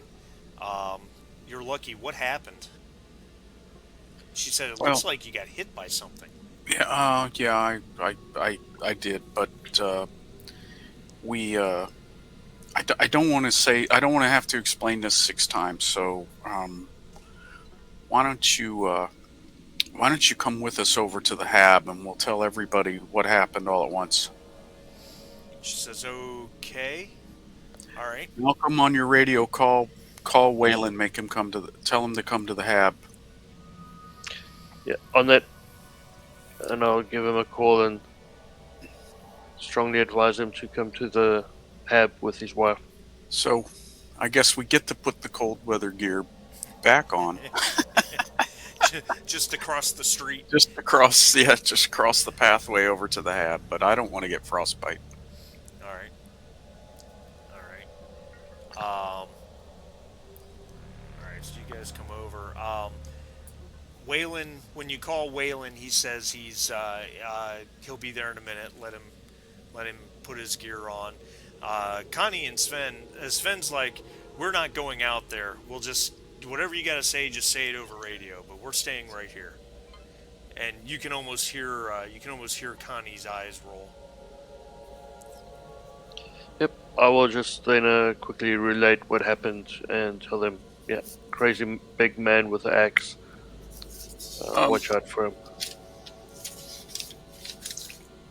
Paul, Well, Paul, what was the name of the? let's talk about this for a second. Okay. Um, After 5, 10 minutes, Paul doesn't arrive. Hmm.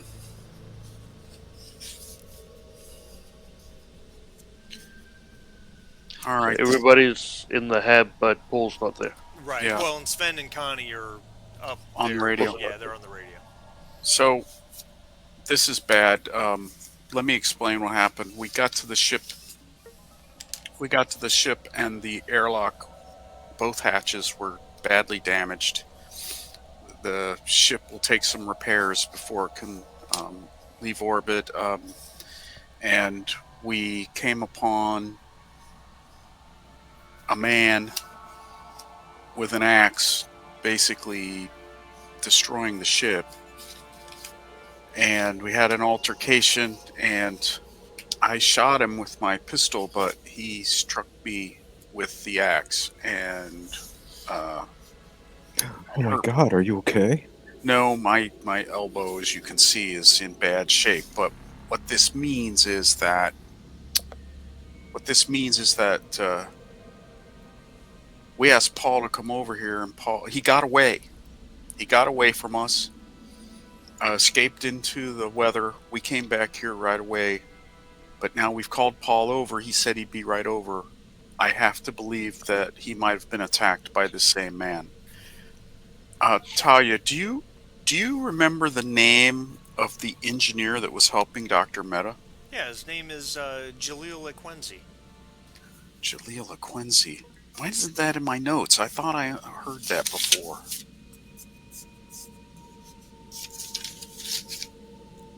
Um, is he a big man? Yeah, pretty good sized guy. All right, the guy who attacked us is a big man. He didn't fit the description of Dr. Mehta, and obviously it's a man, so from the voice and the size, and so it's not Dr. Mehta's daughter. The other thing I'm a little worried about was he was muttering that he can't let anyone leave, can't let anyone leave. Um, so I think this man is the engineer. That's what I think.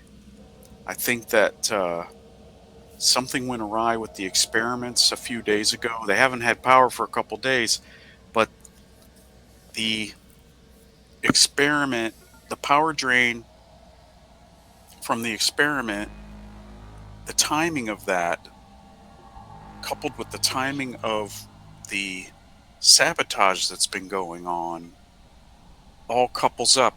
I think it is the engineer. Something happened in the experiment. Something has addled his faculties. He's clearly not in a right state of mind. He's muttering and muttering to himself. And, uh,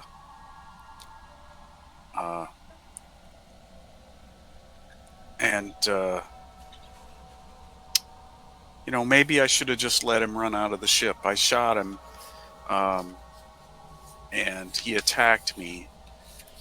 So, uh, but he clearly is intent upon not allowing anyone to leave. And I'm now worried about Paul. Um, do we know where Paul was? Are we assuming he was at C3? I think you're assuming that. He didn't say specifically, but that's usually where he hangs out. So, I, Group up, everybody grab a weapon, and let's go find Paul. I'm thinking we probably need to, Malcolm, you're ex-military. What's your proficiency with weapons? I've had some training with this pistol of mine. Uh, that's my in-game way of asking how many dice you have for ranged combat. How many dice you have for ranged combat? 8. Here, take my weapon. No, Here. I've got my own. It's Oh, okay. you have keep your own? yours. Yeah. I wave around my pistol. How very handy of you. Never leave the ship without it.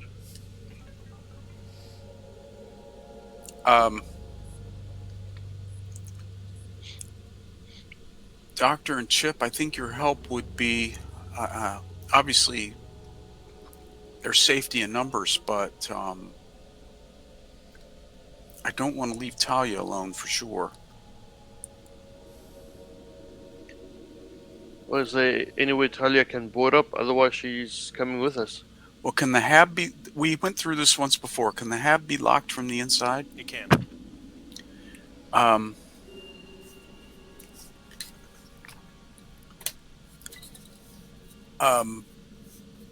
Why... Well, why doesn't somebody stay with Talia here in the hab and lock the door? Well, that's again splitting us up, and he seemed pretty good with a axe. But I'll rather drag her with us. But if you have a firearm and I have a firearm, and Well, he got away that time, and he hurt you. So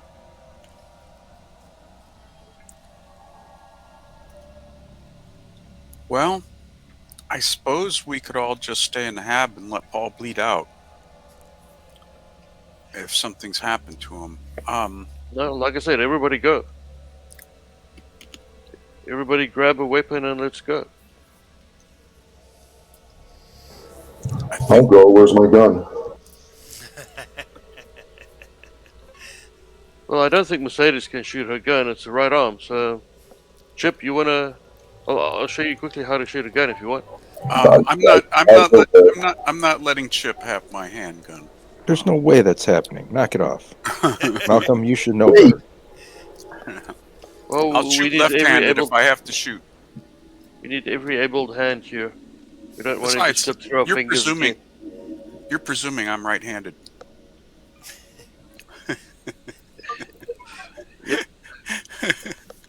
I think that enters a scene from the Princess Bride. Princess Bride. That too. I have a secret also. I'm not left-handed either.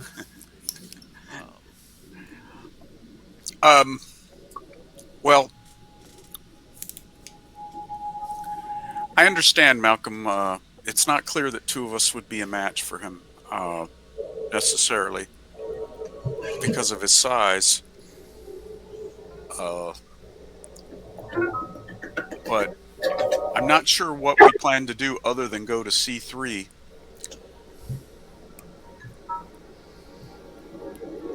No, I'm but not sure what we plan. if he's in C3 and we end up in a fight or meet him Well, along the way, and we can't let him. We can't. If he goes to C3, if he has attacked Paul, then he might have some inclination to try and do some damage to the C3 facility and especially the reactor. We can't let that happen either. well, so let's go. Well, I'll leave it to to the doctor and Talia. What's your inclination? Well, where is he again, Paul? Paul's at Paul. The last thing we heard, Paul was at C3. All right, I think we should go. Okay, everyone, put on your cold weather gear. Talia, if you, I think it would be best if you came along with us. But I'll stick with you.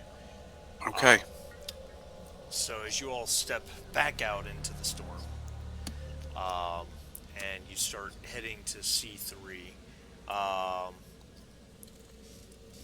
that's weird. I just had a notification saying something had to restart. I needed to make sure it wasn't going to restart my computer. Um, make observation rolls at -2. darn snow. Everyone? Yeah, since you're all going out there.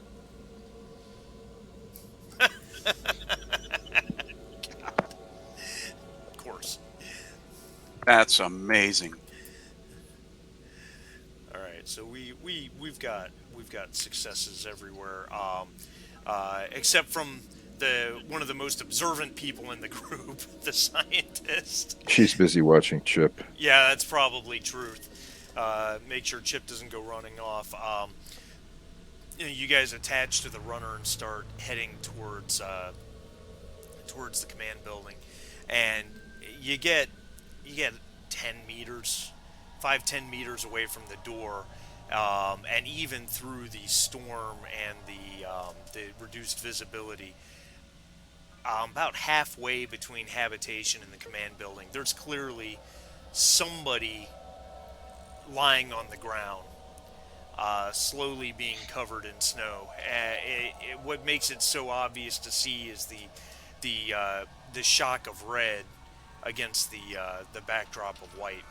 And as you approach, there's a body lying.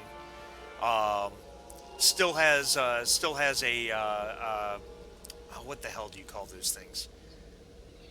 What are the help me out? What are the little latch like devices that you hook onto like a rope, like when you're climbing or something along those lines? Piton. Um, A carabiner. Carabiner. Thank you. A carabiner attached to a piece of nylon is still attached to his waist. That he'd obviously used to attach to the runner, and he was coming down. It's Paul Whalen. Um, his body has cooled very quickly, as the snow is no longer melting as it hits him, and there's what was once melted snow from his blood has now turned into red ice, and he is very dead.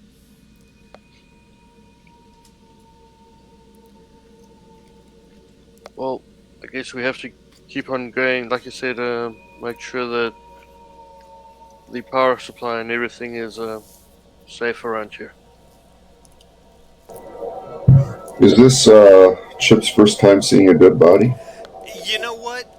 It is, and honestly, I think the shock of this would cause everybody stress.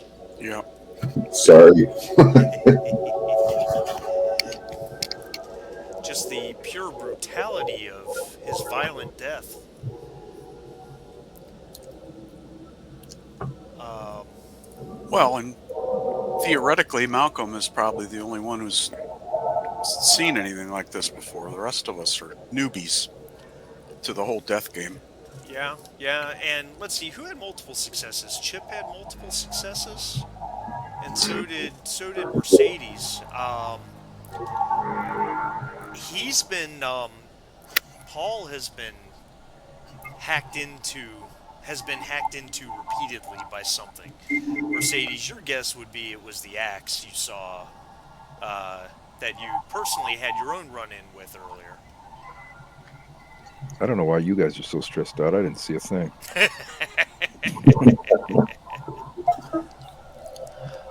Yeah, everybody, this looks like his handiwork. Um, this Ta- looks like his handiwork. Talia's kneeling down next to Paul, and Is it as does is it what we think, Talia? she looks up and she's she's very upset. She says, "Yeah, it definitely seems to be consistent with a with an axe or something. We've got to help me get him inside. Let's get him into the infirmary where I can. Yeah, help. Will you help me, please? Talia, I know how you feel, but at this point, I have to say that's not number one on our priority list. Can you? He's gone, right? Yeah, he's gone. Well, that man is dead, and we're still alive. So I think we should I think we should deal with him later. It's imperative now for us to get out of this environment, get into C3, and make sure that in particular, the reactor is secure. Don't you think maybe we should at least bring him inside? I mean, We, another hour like this, and we'll never get him out of the ground. I mean, I have no, I, I'm not trying to be like morose, but I mean, you can't. Are you want to leave a fellow team member just outside? The more we're talking, the more damage that guy's doing. I'm just saying. it's getting Just cold. Let's go. grab him, Malcolm, and let's go inside. Chip, Yeah, you're a well, Cover him strong with boy. the Look, if sheet. he's frozen solid, Strong how do man. we eat him later? Yeah, we Jeez. may have to make glute steaks out of this guy. So come on. God. Donner, Well, I'm not eating my belt when party of there's 60. perfectly good Donner, party prime of 60. All right, I can't pull anybody. I have a broken elbow. daughter. So let's Hey, get in so C I got this with or and goes without him. over. Let's get in C3. Okay. All right. All right. So does somebody help Talia pick him up? I do. Yeah, Okay. Malcolm will as well. All right. All right. Right before you do that, she goes to she kind of does goes to do the movie thing and close his eyes. She says, Paul, you were a shitty colony manager, but you didn't deserve this. And then she can't close his eyes because they're frozen open. All right, so you guys pick him up, and you make your way to C3. The door's closed and locked. The door is closed and locked. All right. Um, is there a security card reader? Yeah. All right. I'm gonna pull out my magic executive wonder badge and swipe away. All right. Yeah. It beeps and the door opens up, revealing the balmy yet cramped interior of the command post. All right, in we go.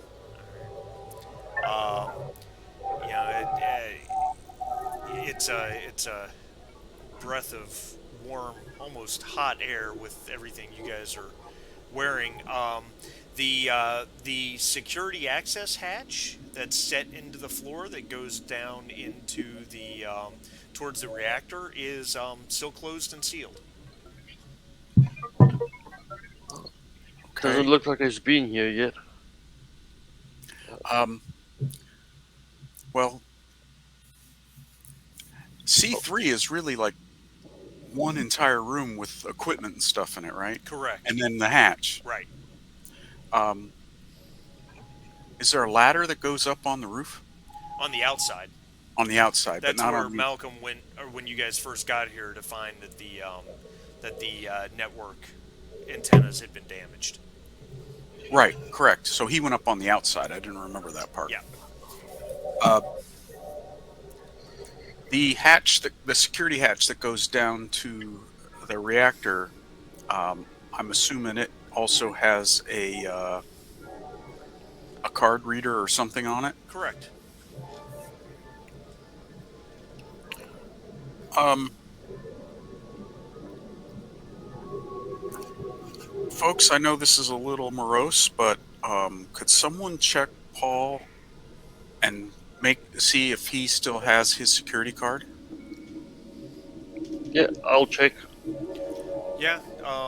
You uh,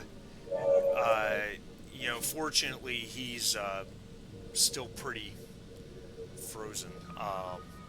So though that may not last long, as warm as this room is, but as you get his tattered and bloody coat open, yeah, you find his security card on a lanyard around his neck. Right, I'll pocket his card as well. Okay. Okay, so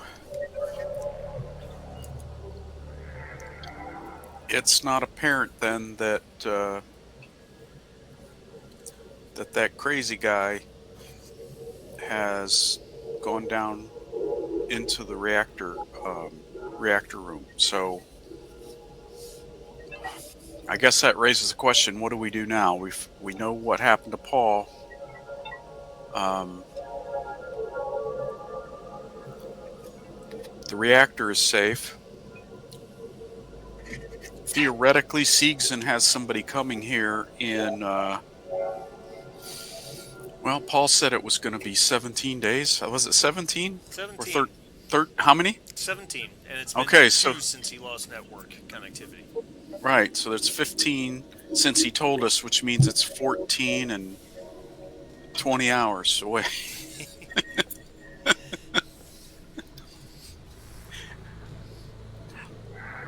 Oh man, is it only really? It's only been It's only been a few hours.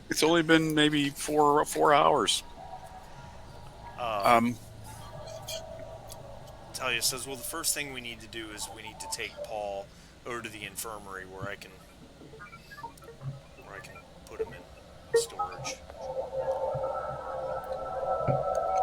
um,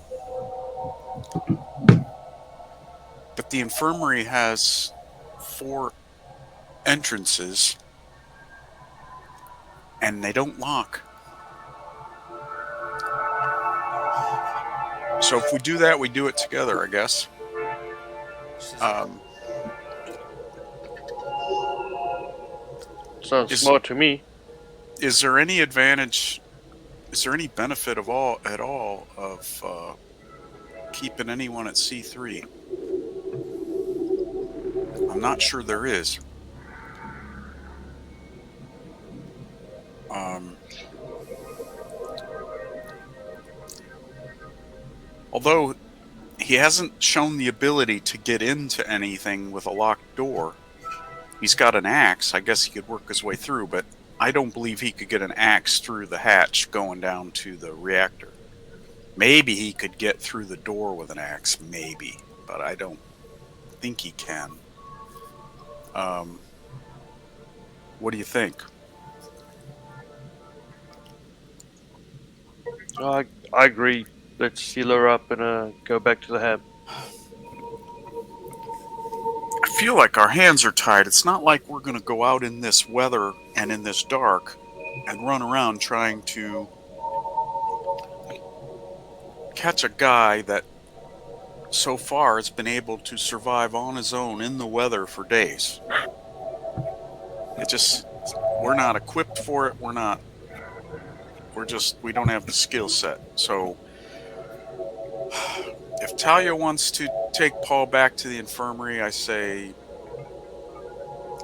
okay, but we need to watch our butts while we're out there, and then once we're in the infirmary, everyone's got to watch a door while Talia does her thing.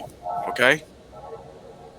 She says it'll Sounds only good. take a few minutes. Let's get Uh, this over with. all right. And then once we're in the infirmary, Malcolm, if somebody would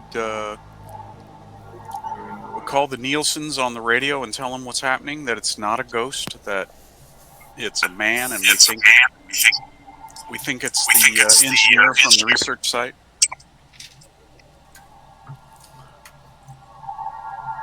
All right. So you guys head over to the infirmary. Um, and Talia Busy's, she asks Chip and Malcolm to, she kind of points and says, "Set him over there," and she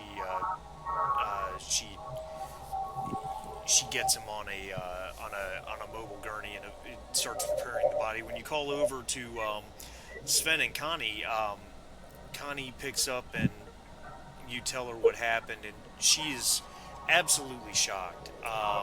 And she even says, "I can't believe that Jaleel is doing all this. I can't believe he wouldn't hurt anybody. He's such a nice guy. I mean, I've talked to him so many times, but Sven comes on the radio and says, "Well, I still don't. I don't know, but if you're saying it's whoever it is, it's a person. uh, we're locked up tight here. I've got my gun. Let him come. We're ready. We're fine right here." And then Connie comes back over and says, "Are you all still need to go to the lab complex, don't you? You're still making that trip?" Well, we still have a lot of night to get through first. Uh,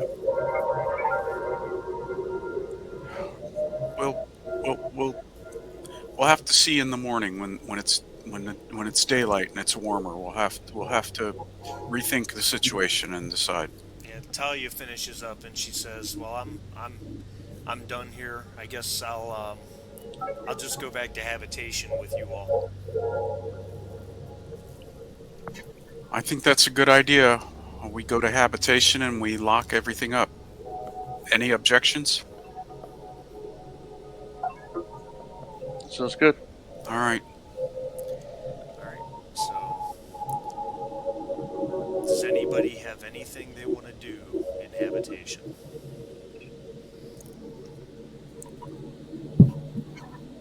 I'm happy to just wait it out. All right. Chip or Dr. Mallory? Nope, I'm just brooding. Just brooding. Hmm. Um, Um, everybody try and get some sleep. I think we've got a big day tomorrow. We got to decide, are we going to continue on with this mission to the research facility? Uh, I think it might be. I think it might be still necessary so that we can try and find out what's going on and what happened. But now we got to watch our backs every step of the way with this guy running loose, which doesn't really change the situation. We kind of knew there was somebody running loose and that we were going to have to watch our backs every step of the way. So maybe it doesn't change anything now that we know who it is. But no, it's exactly what we thought it was. Proof! they they are who we thought they were. That's right. Um, um, Dr. Mallory. Wait till See, you find out the prefab meals are Soylent Green. oh No, I'm man, sorry. Silent greatness, people. people, Sorry. great movie, I, great movie. I don't know why that came to mind all of a sudden, but once it did, I had to say it. Dr. Mallory, it sure looks like the experiment gone awry theory rather than the portal to another universe theory. But we'll see. We'll see. All right, let's. I know a lot has happened. Let's try and get some sleep, and uh,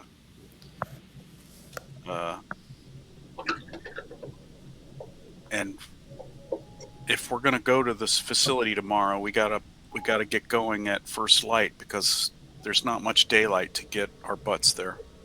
Yeah. So, if nobody has anything else to add, we will fast forward about a shift. Uh, during which time I think you're all trying to get some rest.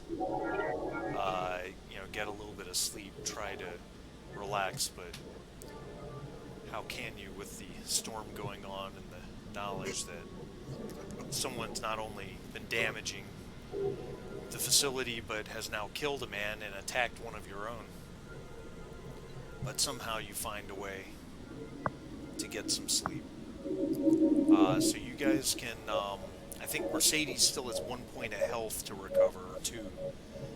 She can gain her health back, and you guys can drop your stress. Okay. Um, so yeah, you would come back around. We'll like you said, we'll call it first light, or maybe because the night's 12 hours long, and you guys were about 3 hours into it, so you probably can start getting prepped about an hour before sunrise.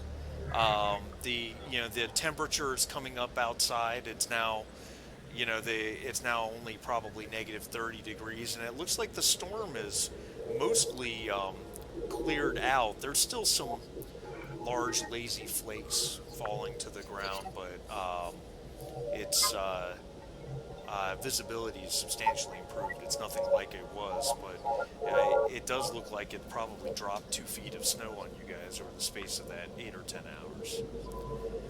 Um, so yeah, what does all this look like? Well, Talia, remind me, how many hours of daylight do we have in a day? Um, 4. So, and it's going to take us. It's going to take It's you going to take us probably most of that to 3 get. hours on foot to get there. Okay.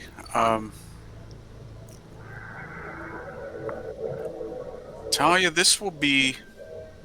The Nielsen's have locked themselves in the store. They're staying in the store. Uh, I think we need to find out what's going on at the research facility while we keep our eye out for this guy, this crazy guy. So, Talia, it's your call whether you come along with us or whether you stay locked up in the hab. But you need to stay locked up. Maybe you can get the Nielsen's to let you in the store and keep with them. So that's a decision you have to She make. she flashes at you Paul Whalen's hand radio, and says, "I grabbed this off him. I've already spoken to them. Uh, I'm going to go over and lock myself in with them, Okay. and then I'll have the radio if you guys need to reach out." Okay. Folks, we don't know what we're going to find when we get there. They haven't had power for a couple days, so um, I think we need to make sure that we have some. We get some kind of meals from the cantina. We get a meal before we leave, and we take some meals and water with us from the cantina. Um, I have a pistol. Malcolm, you have a pistol. Uh, didn't uh, didn't didn't Chip pick up a Not as far as you know. Oh, you're right. Not as far as I know. Does anyone have anything else that we could possibly use as a weapon?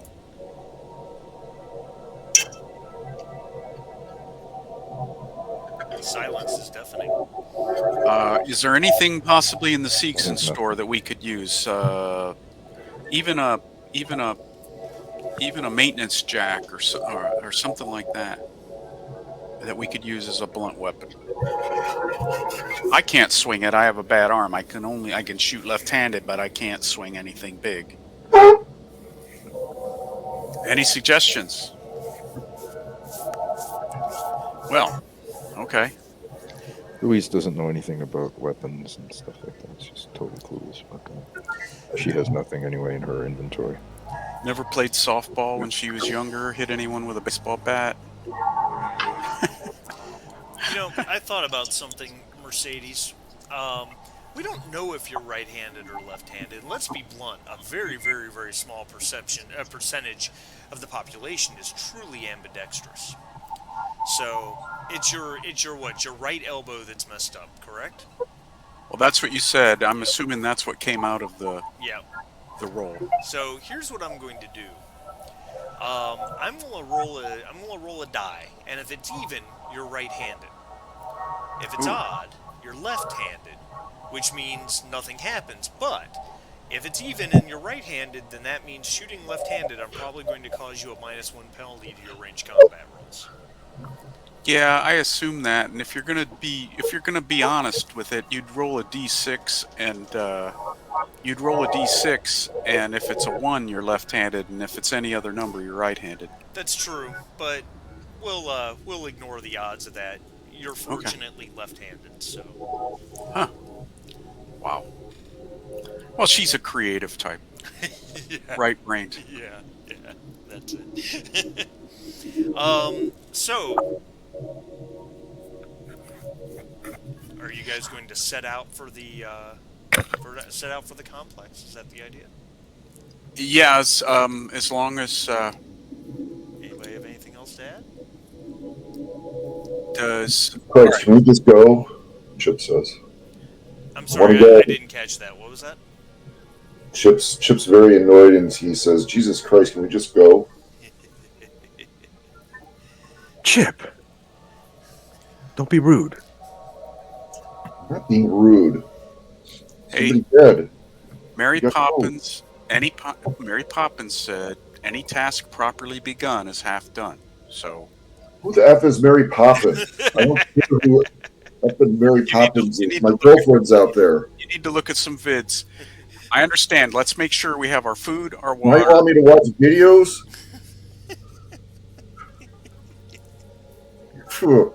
Goes over and is waiting by the door, looking out the window. All right. So to hurry this up, let's say we got our food and our water Yep, from the yep, cantina. yep. All right. So this will end Act 1. Okay. So all of you take a quick look at your personal agenda and decide if you deserve a story point. I think that's everybody. This takes into honestly. account the last play session as well. Yes, yes, yes, yes. Okay. So yeah. And then tell me when you're ready, and I will pop personal agendas in. You will what? I'll give you second Act 2 agendas. Ah, cool. All right, Chip, are I'm you ready ready? to. I am ready. All right, here we go. Oh, wait a minute. That's right, because the order that I've got on Roll20 is not the order that's in here. So let's do that. I just realized I could have used a story point to successfully block that attack and then shot another shot at him. Those story points, difficult to remember they even exist sometimes. Yeah, but they're also hard to come by, so you don't want to waste them. Yeah. All right, Chip, you're good to go. Louise, I got yours coming. All right, you should see that. Mercedes is Got good. it. Okay. All right, and Malcolm Edmonton, you're straight, I assume. Yep. All Good. right, and then Mercedes.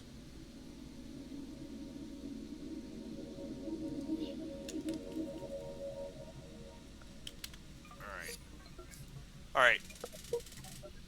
All right. So, you guys set out on your at you're all ready to go as the sun comes up. The temperature has risen to right about 0 degrees Celsius. So it's certainly cold, but it's not what you saw in the overnight hours. Still, you're thankful for the cold weather gear. Um, a, though I think you would during this journey, the sun actually comes out a little bit, and Can't hear you. you can't hear me. Anybody I'm else? Hello? connected. Yeah, I can hear you. Say something. I hear you fine also. Something? Something. Heard you. I can't hear you. Anybody else can Everybody else can hear me. I can hear. Probably need to reload, bro.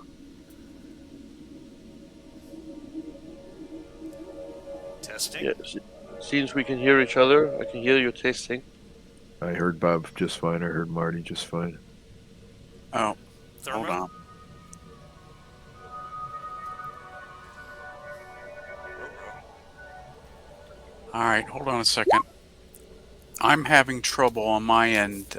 Sometimes my software will set my volume to 0 and not let me change it.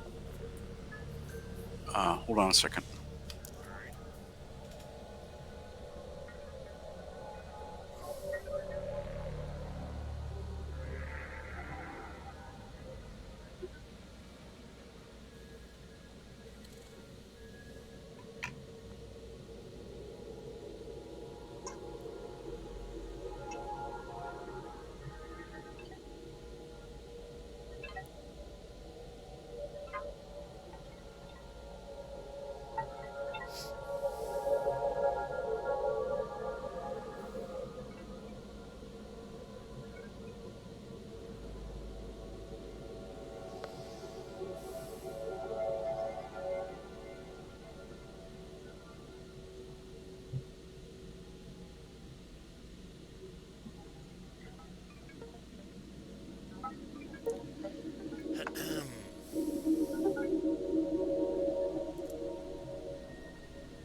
What the heck?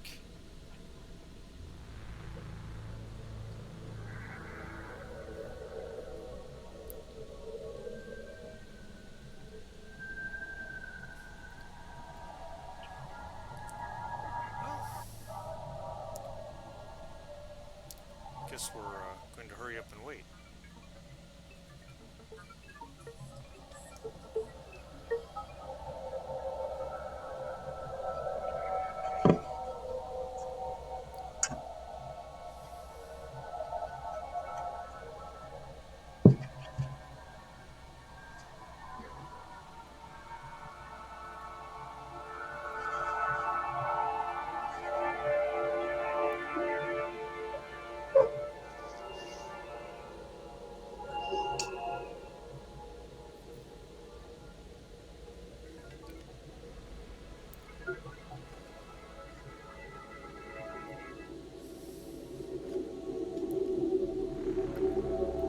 I didn't quite expect this this act to go or Act One to go this long. You know, we're pretty risk averse in our old age here. You are, but it's actually all your fault, Chip. Okay, well, that's fine. Well, because you move, I told you to move your character to wherever you're bunking in, Oh, and if you had picked like any other side of the building, oh, no kidding. Well, good intuition, I guess. Alrighty. Did you see they just announced um, colony expansion? I hadn't seen that, but I knew it was. I knew the announcement was coming. I had an email. I had an email the other day that said that an announcement about it was coming. Yeah, they're so it's an open world campaign. Is what they're saying. Open world campaign with new equipment. I think new job specialties, new careers. And it'll be out this fall, and a PDF will be out this summer. Well, that's. Oh yeah, there it is. 24 Building hours. better worlds. Well, that's good because I was starting to play with a concept of running a colony campaign where the players would each be a major person in the colony, and each individual session or scenario had an impact on the way the colony built. Either you increased your population, or you had an economic boost, or whatever. You discover something that you can sell. Whatever. I was starting to noodle that idea, and it sounds like this Yeah, will this might be solve the that for ticket. me. Hmm. All right, can you guys hear me now? I can. Yeah. I can hear you. All right. Your volume seems lower. Is that just me? I don't No, know. it does sound a bit softer or a bit further away. Well, we can turn them up on our own, can't we? No, maybe I don't not. know. Am I still pretty soft? You are, but you're not. I mean, I can hear you okay. It's just you're just a little soft. All right. Um, Okay, sorry. it's okay. Figured you were restarting or something. Yeah. Um, uh, so the sun has parted through the cloud cover a bit, which really is, even though you're able to keep, with the warmer temperatures, you're able to keep your face coverings off more often than not. You're still wearing, I would say you're still wearing goggles to some extent, because otherwise it's just simply blinding. With snow and ice just everywhere, with that bright sunshine coming down, it would threaten to blind you. You trudge your way down the road that heads east away from the complex. Um, and there's really not much to see. It's just all the same. It's just 2 feet of snow with huge drifts of snow. Some of them as big as 20 feet high, all around you. And after who knows how long, minutes, half hour. You don't know how long you've been at this. All you can do is count steps and guesstimate. Uh, the only real sign of the passage of time is the sun as it traverses overhead far faster than it would do back home on Earth. You're dealing with working with a 4-hour day. It's almost directly overhead. Someone's going to spot this, I'm sure. I jumped the gun a little bit. Could I get an observation roll from everybody? No penalties of any kind. Just straight up observation. Yeah, so. Go, Dr. Mallory! Wow. Oh, She's blowing it. Chip, are you still stressed out? Or did you just forget to drop your stress? Should drop your stress, I think. Well, yeah, I was stressed out, but I guess I could drop the stress, right? Yeah, I mean, you slept, so in the end, sleeping Okay. is gonna kill that. Is gonna get rid of that. Yeah. So yeah, there's as you're walking, you get to the point where the sun is about directly overhead. So you figure you've been going for about 2 hours. So just based on the description of, based on the expectations you have for how long it would take you to walk the distance, you figure you're most of the way there, 2/3 of the way there, maybe. And there is protruding up out of the snow. You can see the edge of something metal. It's on the road, or just off to the side. But it's like I said, it's protruding out of the snow. The snow's about 2 feet deep. So there's about 6 or 7 inches of metal, and it looks like a metal plate. It's square or rectangular in shape. Um, as you approach, and while there's, obviously you've got the snow, but you get the impression that it's an access hatch or panel that's been popped open. Um, and what it should have been covering is a section of power cables and fiber optic cables, that type of thing. Um, they're all covered in snow, which you can brush away to see that these cables have been cut. So that's you found the source of the why the lab doesn't have power, is the conclusion you would draw.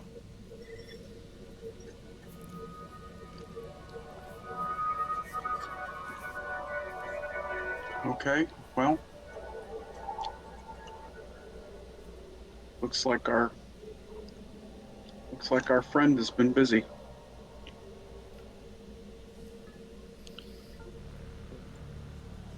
I guess just make a note of where this is so we can come back to try and fix it later and off to the lab. Yeah, make Malcolm, you can make a heavy machinery or observation roll, whichever one's better for you, since you have knowledge along these lines. Oh shit! No successes. Do you want to push that? No, not No. on this. Okay. All right. Fair enough. How close are we to the main laboratory building? Um, your guesstimate is you're probably about an hour away.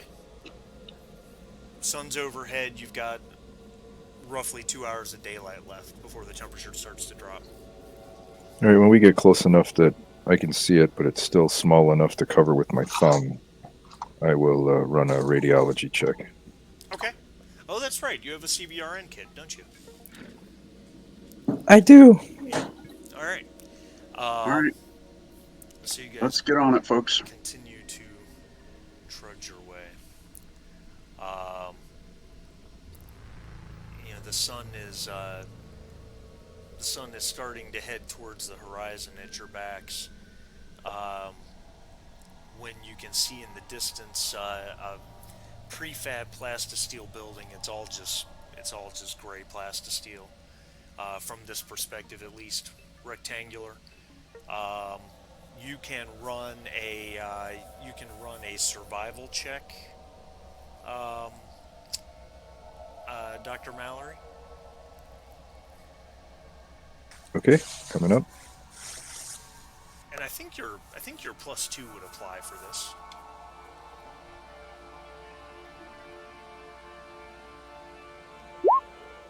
Oh wow.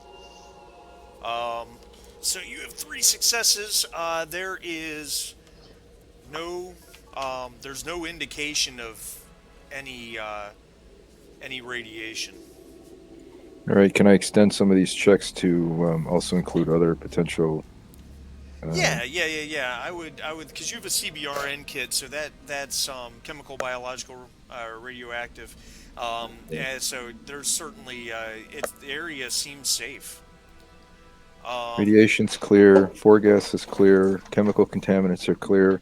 It doesn't appear that anything you do cataclysmic has occurred. you do have 2 stunts. I have no idea what those stunts are, but You I'll just can bank them for later success. That's Yeah, fine. well, your options are you can impress somebody, which I'm not sure what that looks like, or No need. or you can gain a +1 to a later roll. So you Chip can. will think I'm an idiot no matter what I do. So yeah, I'll just bank. All right, so you have 2 +1s for a later roll, or I guess that would be a +2 for a later roll.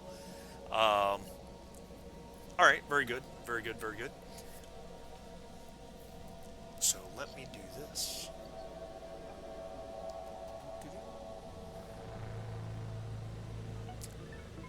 All right. Let me give. You guys should see nothing, correct? Correct. Very good. That's exactly what I want you to see.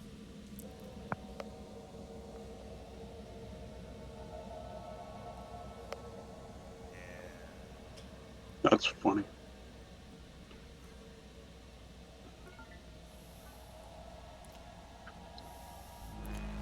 One second. Dynamic lighting, vision.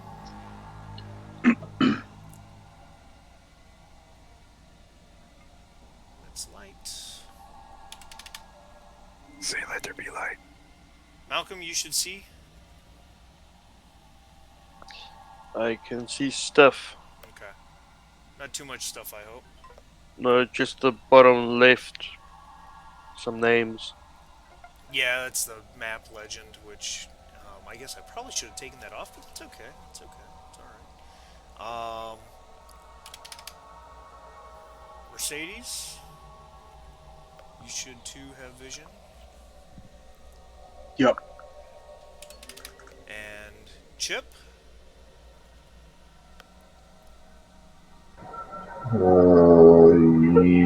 Yep, just the legend. yep, good. So what you see directly in front of you is as you're coming down the road and it starts to open up a little bit, you see the side of the building. Um, Large and rectangular. It's larger than any of the buildings back at the main complex. There is a door.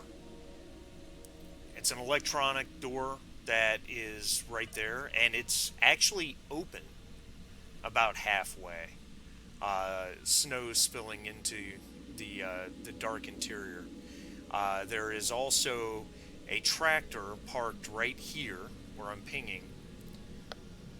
So, and the tractor is plugged into the building, though there's no indication the building has power.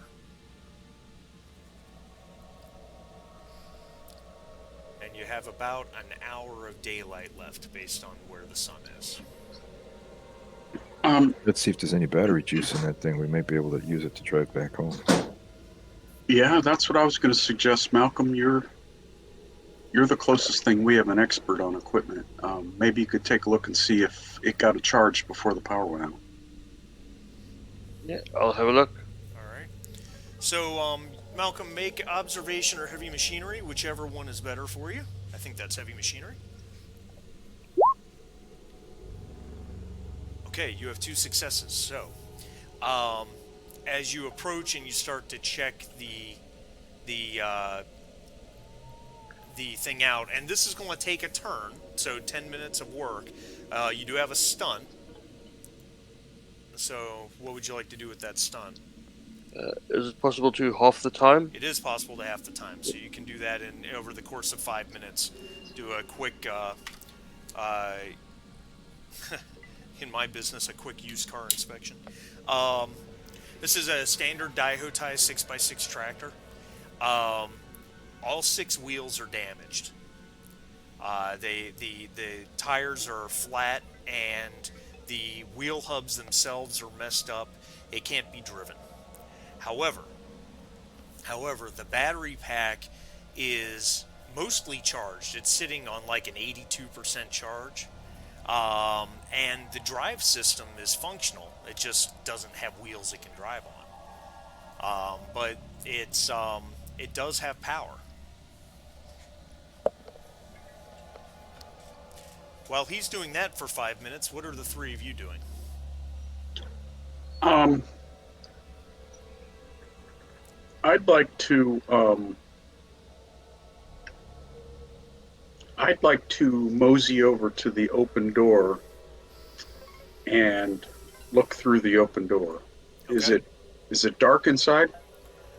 It is dark inside, but there's some daylight that penetrates it, and I'm just going to move you right there so that you can actually see the room. It's not a big room. It's about 10 feet by 10 feet. Pretty much looks like a mud room. There's racks for empty racks for boots and cold weather gear. Snow is kind of blown into the room. There's almost a foot of snow in the doorway itself, and it decreases further into the room. There's really nothing here, but there's an open doorway to the left. Chip wanders in. and heads towards that one door you just talked about. All right, very good. Chip, why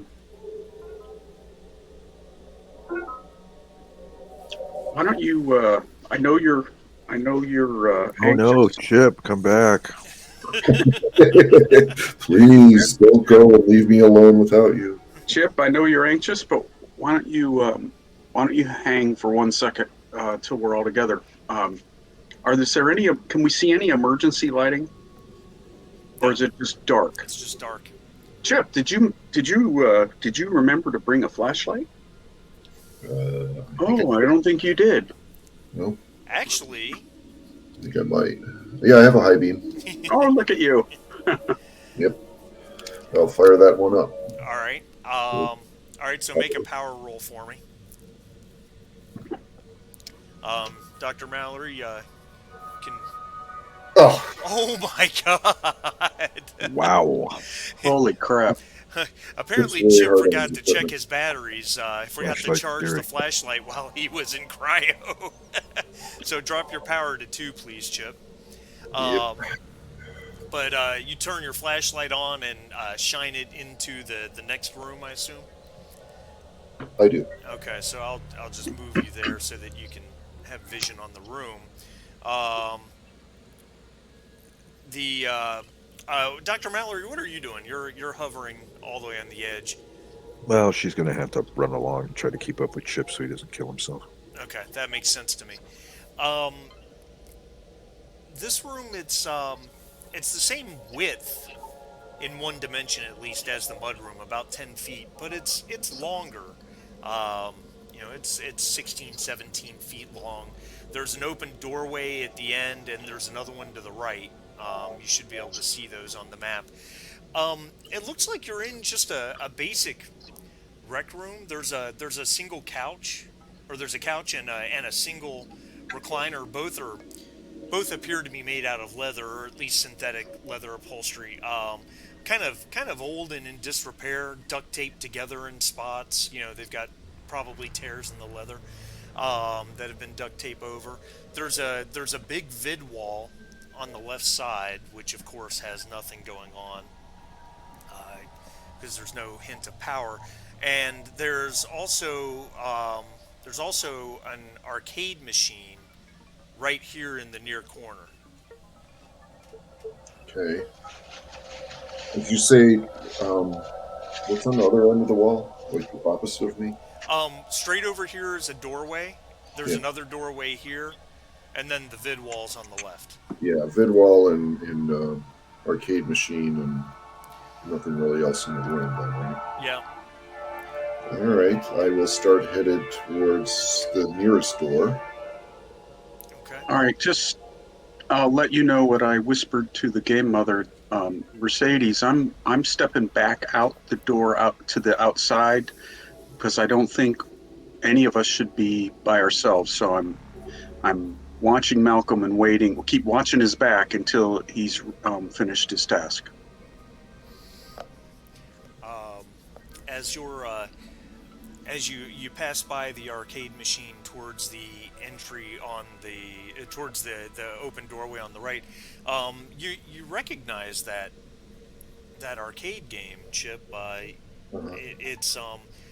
It's a game called Storm! Exclamation point. I don't know if you've ever played it or not, but it's actually a video game based on by the famous movie of the same name by legendary director Tim Dameron.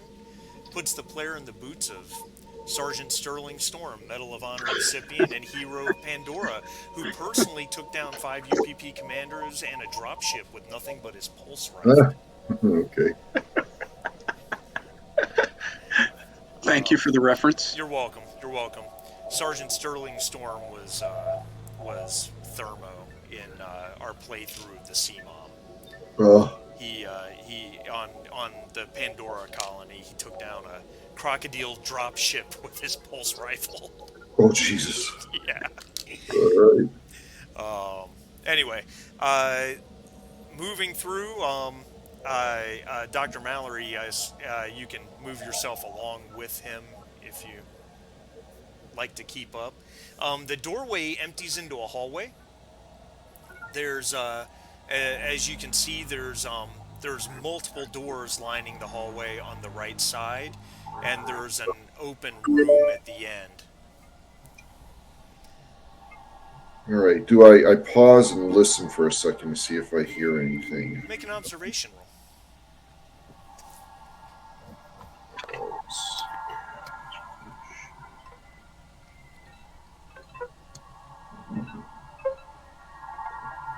Right.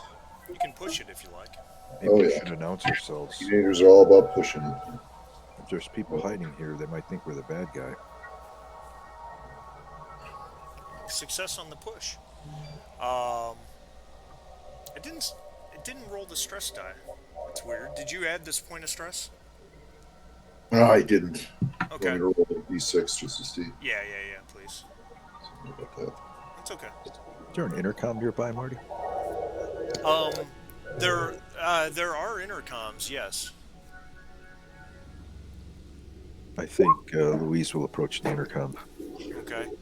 Doesn't appear to be functioning. because the power. Yeah. Okay. Yeah. So okay. No problem on the stress die.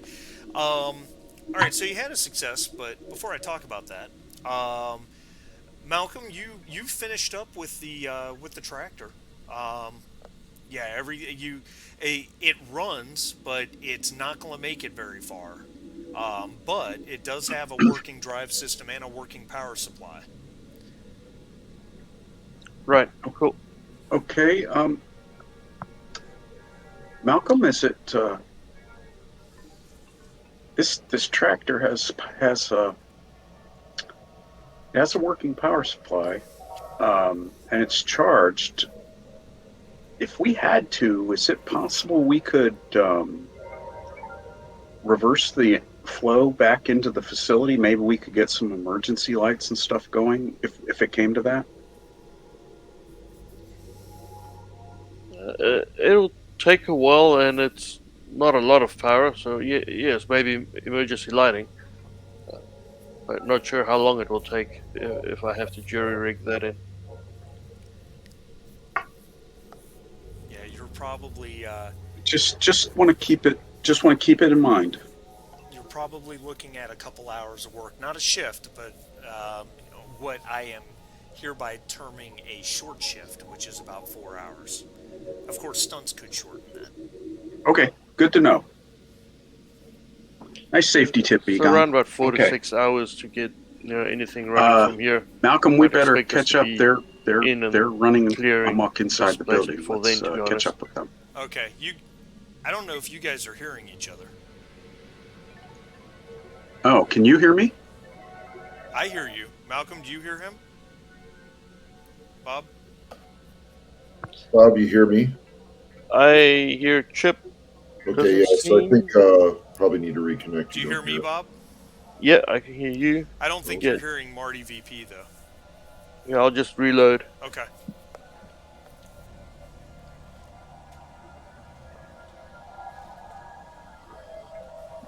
Bob. He's reloading because you guys were talking over each other. I don't think Okay. you guys could hear each other. I couldn't hear him. Okay.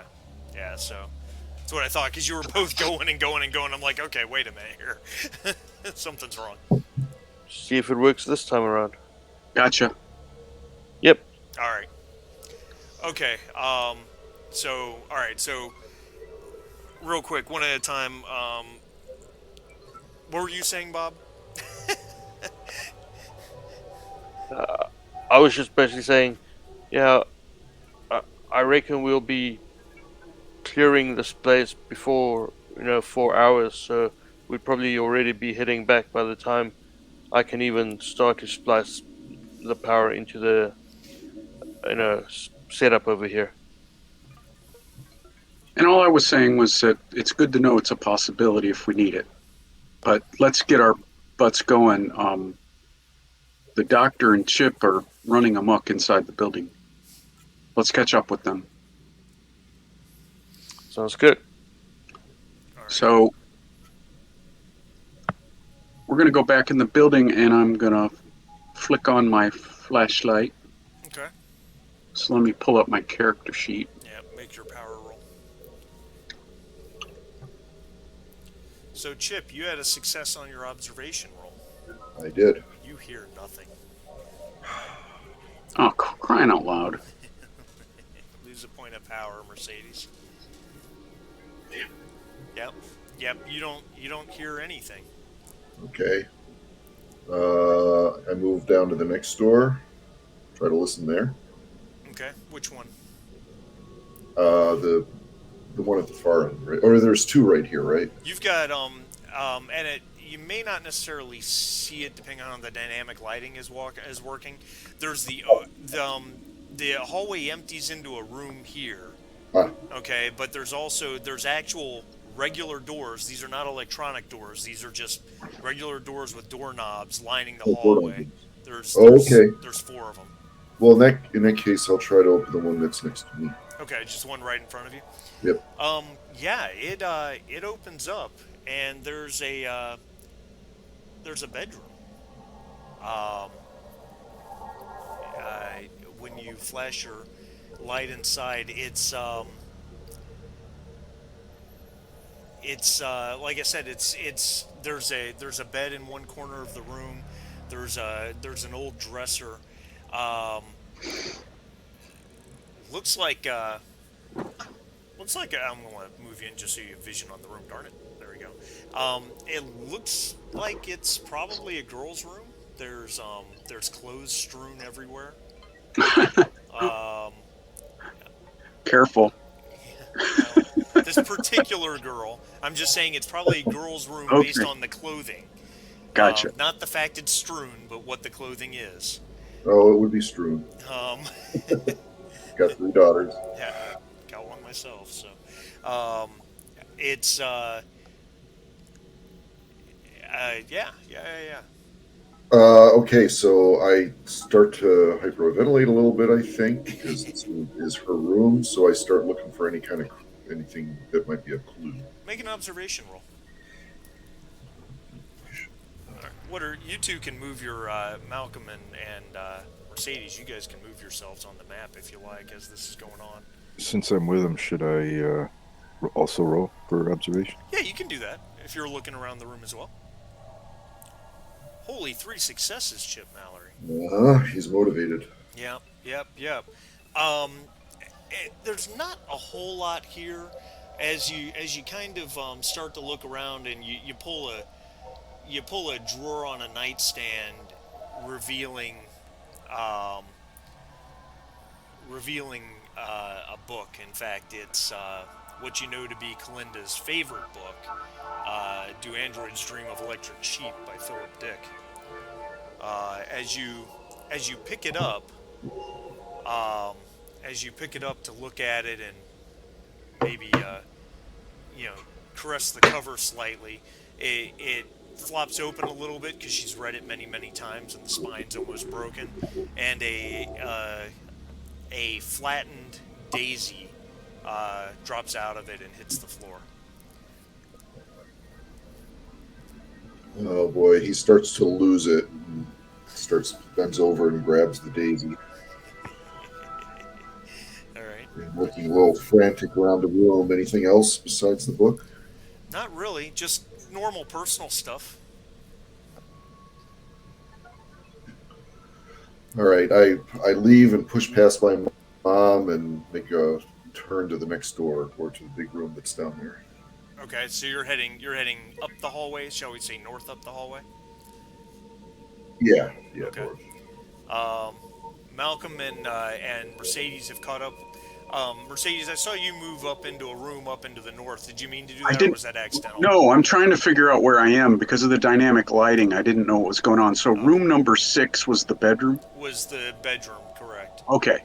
So I didn't. I just meant to get in the hallway. I couldn't see them. Okay, no problem. No Okay. problem. So yeah, there's the 2 more doors down here, and then Chip is heading up the hallway. This door looks very similar to the others, and then there's the open room at the end. Yeah, so I don't even listen at this door. I just try and push it open. Okay. It opens up easily. Um, and it's an office, a 10 foot by 10 foot room.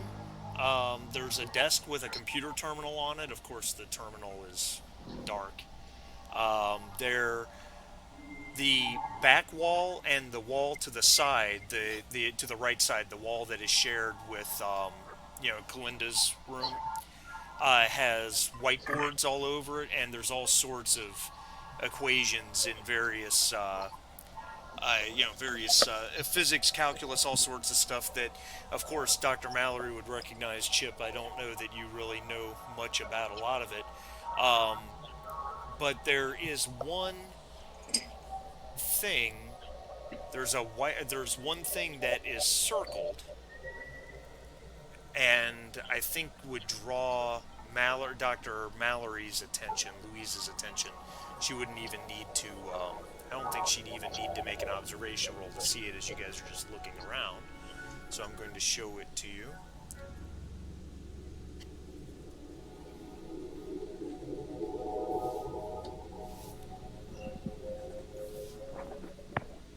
Well, literally a eureka moment. Yeah, Eureka's written by hand. So is the words universal vibrational constant. I mean, it's all handwritten, but yeah. Um, What does this mean to Louise? what it means to Louise is that Louise knows that Dr. Meta. You both have your own opinions on many world interpretation. But Dr. Meta believed that the universes overlapped each other and were kept from occupying the same space and time via what he their uh, considered their vibration, their vibrational constant. And he believed that every universe had a separate vibrational constant. And if you could match those two vibrational constants up in a fixed area, you could cause the universes to actually overlap the same space and time in one universe. And what you're looking at as you look at all the equations, you believe he has isolated this universe's constant. Once he has that, he could begin to experiment and find other universes. So, Doctor, explain what we're looking at here. She repeats what Marty just said, touching the board reverently with a trembling hand. So, let me understand, because I don't understand this whole thing, but this sounds a little bit like that antiquated view I read about called string theory, where it's vibrating strings, so each universe is like a different frequency. Is that what it seems like? Yes, that's what it seems like. Worlds, universes, dimensions, whatever you want to call them, sets of environmental conditions operating exclusively from each other due to their own vibrational wavelength the veil has been pierced. It appears that we all are overlapping multiple realities simultaneously, one with all the others, and that if we could attune an area to a different vibrational frequency, we would suddenly come into focus, would suddenly be a whole other world, a whole other universe, populated by who knows what. We could see it, we could interact with it, we could travel within it. It's the greatest scientific discovery of all time. But how accurate do you have to be to get the overlap? This looks like one of those, what do they call them, transcendental numbers, or just, is it like pi? Does it just keep going and going and going? He only has 7 digits here, but I'll look at the rest of the board. Is there more information on the board? The board is covered with equations and information. Is this like a theoretical number, or is this like a real? No, it looks like something that he has actually calculated down to the last digit, from what you can tell. No, from what I can tell, he's calculated this down to the last digit. Deja vu. That strange feeling where sometime, somewhere. It's a Okay. completely different kind of flying altogether. She'll take completely take different pictures of all the boards all around. Oh, you have a PDAT, don't you? I do. Yeah, yeah. Look at that. Okay. She'll take pictures and to steal his research later. No, not to steal it, to preserve it, obviously. Obviously. Obviously. Um,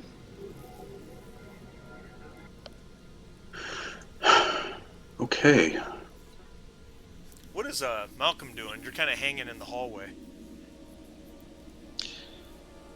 Yep. Malcolm would actually have followed the rest up to where they are. Okay. All right. That's fine. Works for me. Just kick you all on the Um, way here. Whoa, I'm stretching so, out on that. Doctor, There we go. so he's isolated the constant for this universe. Oh, and there is a door right here, but it's an electronic door. And it's closed. Sorry, not to interrupt. I just wanted you to be aware of that. Where was that? Ping it again? Right here. Okay, that's a door. Um,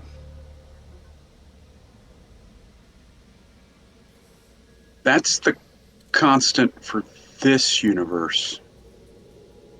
So if you want to align with another universe, don't you have to know the constant for that universe and then adapt your space to that constant?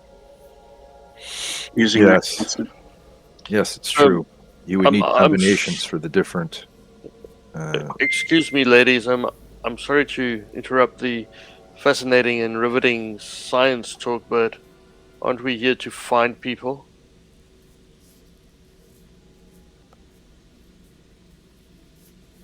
We are. So then, can we maybe shelf the science to a later time and see if we can clear this place first? Well, we will get to that. We will get to that. You're free to wander around all on your own, all by yourself, with a madman out there if you want to. You help yourself, but I just this is important. I just want to understand this, but yes, you're right. We do need to see if we do need to move along. By the way, what's the temperature? How does the air feel in here? What's the temperature in this building? It's a little warmer than the outside. Not much. You're probably guessing it's just a greenhouse effect from the sun shining on the building during the course of the day. So, I mean, your breath still comes in white plumes and that type of thing. But it's not, it's not 20 below like the residual of going down to ambient temperature at night. So the all right. I just wanted to make sure that we didn't that the building still is warm enough that someone could survive. We don't have to worry about someone freezing to death in here. Well, it maybe it could get very cold, especially with an open door, but we'll see. I understand. Okay, let's so we didn't check the other rooms, but this is an office. The other room was a bedroom. I guess we should take a quick peek and see if anyone's in those other rooms. They were, for lack of a better direction, to the south of us, right? Right. Chip had already kind of pushed past you guys and had gone back up the hallway. Chip, the hallway ends in a small rectangular room that there's really nothing.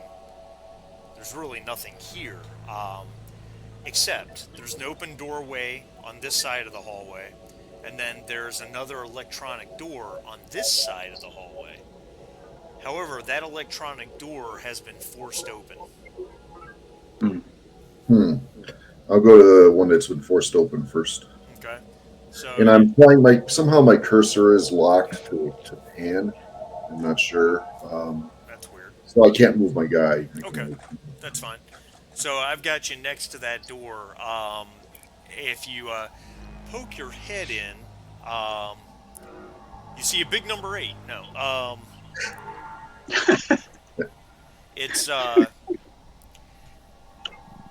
it's it's a small room. It's 6.5, 6 feet, 7 feet in each direction, and Yeah. there is a sealed electronic hatch in the floor. Oh, okay. Nothing else in the room though, huh? No.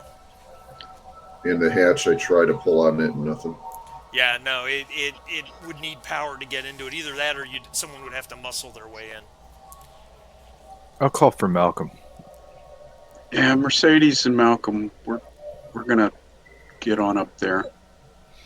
Yeah, Malcolm will say, well, just hang on first. I'm going to try this door. So Malcolm will first try the door where they are. Oh well, the door itself has already been forced open by somebody. No, no, The no. one, Which door? The one in room 7. The electronic door in room 7 is what he's talking about, right?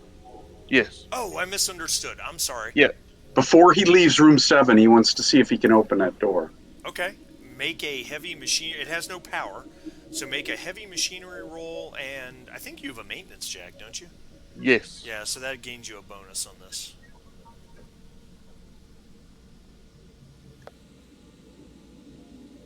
One success.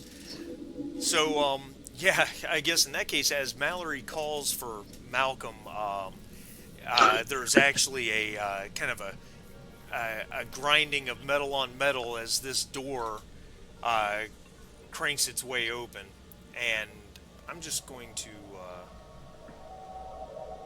I'm just going to kill the dynamic lighting at this point. You guys have discovered enough of the map that it's well, it says dynamic lighting is off. How can that be possible? Hold on. How can the dynamic lighting be off if the dynamic lighting's clearly on? There we go. There we go. All right. So yeah, these two doors both go into this same The room. same room. Yeah, number 8, and there's that hatch in the built into the floor. Does it look like? All right. Does it look like that hatch that was in C3 going down to the reactor? Similar. Uh, well, there's something Malcolm, down there. do you think it's possible to hook up the battery from the tractor to the hatch and get it to open? Yeah, I'll have a look at the hatch and see if there's a way to either force it open with a maintenance jack or maybe hook up the battery to open it. Yeah, you could probably force it open with a heavy machinery roll using the maintenance jack. You're sure that you could hook the tractor's battery up to the building. Uh, Based on the size of the building, you could probably run the building on the battery for not sure, uh, 12 to 24 hours, just depending on everything you power up. Right, the only problem is that's going to take 4 hours to hook it in. It's a true statement. So I'll try to maintenance jack the hatch. Yeah. And that. And you've got about a half hour of daylight left. Um, Go ahead and make your heavy machinery roll. Oh wow, 2 successes. What do you want to do with your stun? If it's going to take a little while, half the time again. Yeah, it's a security hatch, so it would take a full turn, 10 minutes. So we'll call it 5. And yeah, you get that. You get it bypassed in the locking system and crank it open. There is Before you do that reveal, that's 5 minutes, right? right. Mercedes would like to bop over here and look in room 3 just to see what's in there. Perfect. That's true because you guys do have 5 minutes to kill. Um, it's a kitchen. There's a doorway that heads back into the rec room. It's there's crates of prefab meals in one corner. There's crates of water. There's bags of microwavable popcorn, and there's a coffee maker, an electric stove, Okay. microwave. Um, there's a sink that looks like it was probably dripping at one point, but now the drips have frozen into a picturesque waterfall that drops from the tap all the way down to the drain. There's Ooh. also a large window that looks out into the frozen landscape outside, bringing in So a it little has. bit of daylight. So it may not be terrifically cold now, but it has been cold in this room if we have ice. Okay. All right. Mallory or Chip want to do anything with that 5 minutes while Malcolm's working on the hatch? No, I'm just pacing around looking at everything that I can find. Okay. Louise will try to calm Chip down, remind him that this is dangerous, and running ahead is a very bad idea. All right. So the Malcolm gets the hatch cranked open, and there's a set of ladder rungs built into the wall that disappear down into darkness. Flashing your flashlight down there, it looks like it empties into a not very far down, maybe 12, 15 feet. It empties into a small room. Can't really see much from the angle. By the way, anyone with flashlights should probably make a power roll at this point. Why not?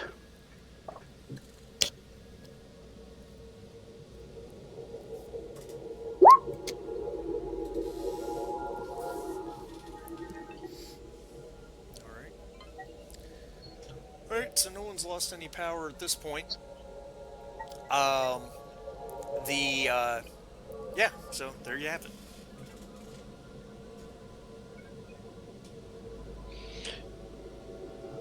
Malcolm will slowly go down the hatch if nobody else is going.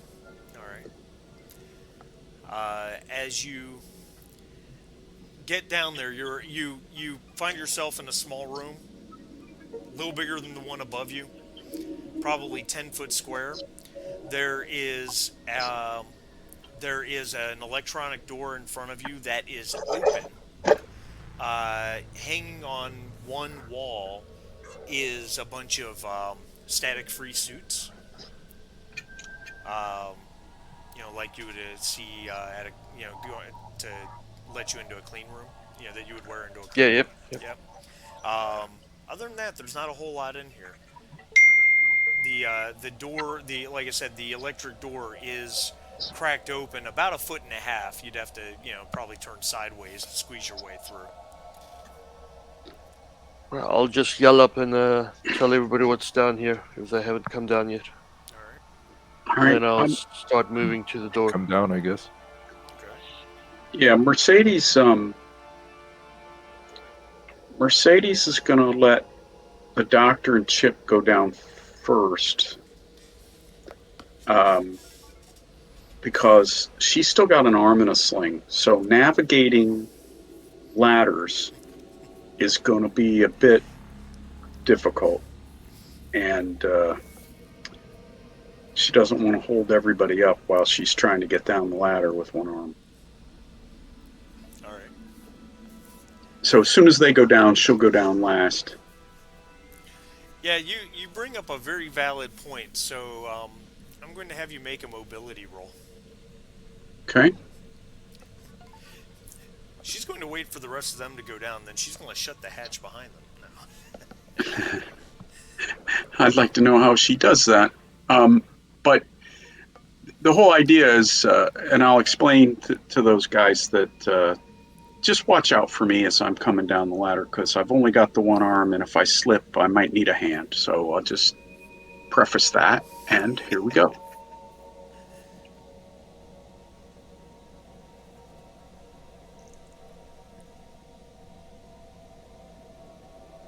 So, yeah, you're fine.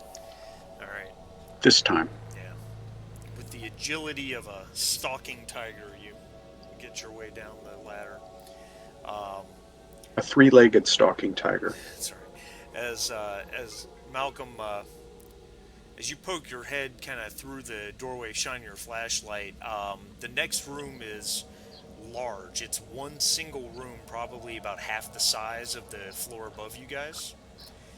There's a couple load-bearing columns here or there that support everything.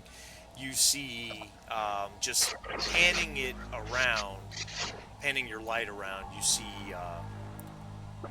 tools. You see spare parts, components. Um, it's clearly a workshop to some extent. Their flashlight also stops across a machine.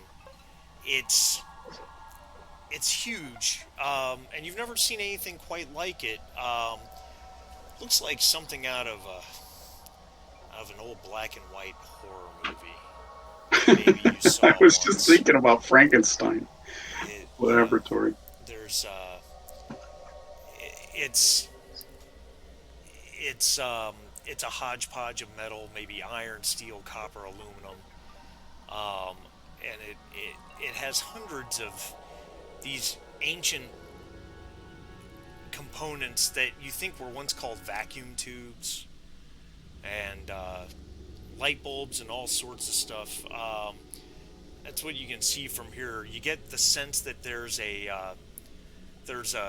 kind of a dish or a bowl that is at ground level, um, and there's another component that hovers above it, some 4 feet in the air. It's about the most you can see from this distance. Does Louise recognize that as some kind of scientific equipment she might have seen before? Um, Not sure at this distance. You'd probably have to get a closer look at it. She'll If, approach, I guess. yeah. Also, if nothing is swinging an axe, Malcolm is going into the room. Yeah. There's no axe swinging going on. Um, as you move into the room, and Louise, you're approaching the machine. You pan the flashlights around, and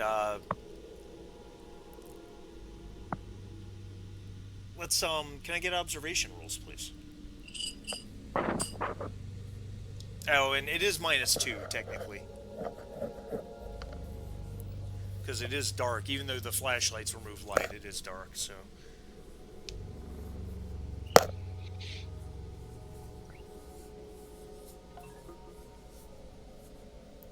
okay, all right. So we've got 2 successes on Dr. Mallory. We've got three successes on Chip. Holy crap on a cracker. All right. So He's um, he's a teenager. He sees everything and he hears everything. Right, especially when it comes to my girlfriend. yeah. So Dr. Mallory, you since you were approaching the machine specifically, I'm going to focus your observation successes on the machine itself. Um, it that concave bowl that you guys kind of saw at a distance. It's about 4 feet in diameter, and your guess is it's made from tungsten. And hovering about it is large uh, a large sphere. Not sure what it's made out of, but that sphere hovers about 8 feet above the dish itself, and it's attached to an arm that comes and connects to the machine. The machine, in addition to all these vacuum tubes and different things it has going on, it has an old style monitor display built into it, um, and underneath that display are 8 knobs. Okay, each knob has next to it a mechanical numeral counter. Basically, there's a number next to each knob, white with black print, and while you're not familiar with the engineering of this particular machine, if you were to It would take you some time, but if you were to design something that might break down the vibrational barriers between universes, it might look something like this.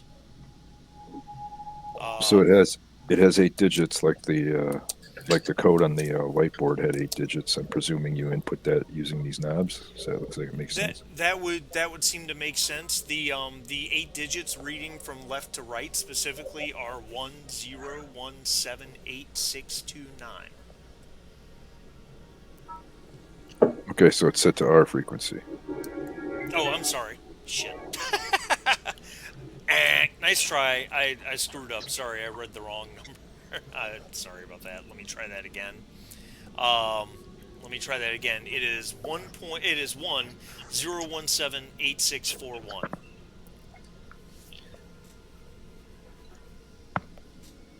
10178641. Yep. Hmm. Is the machine currently powered? No. It's off, right? Yeah, it's definitely off. Um,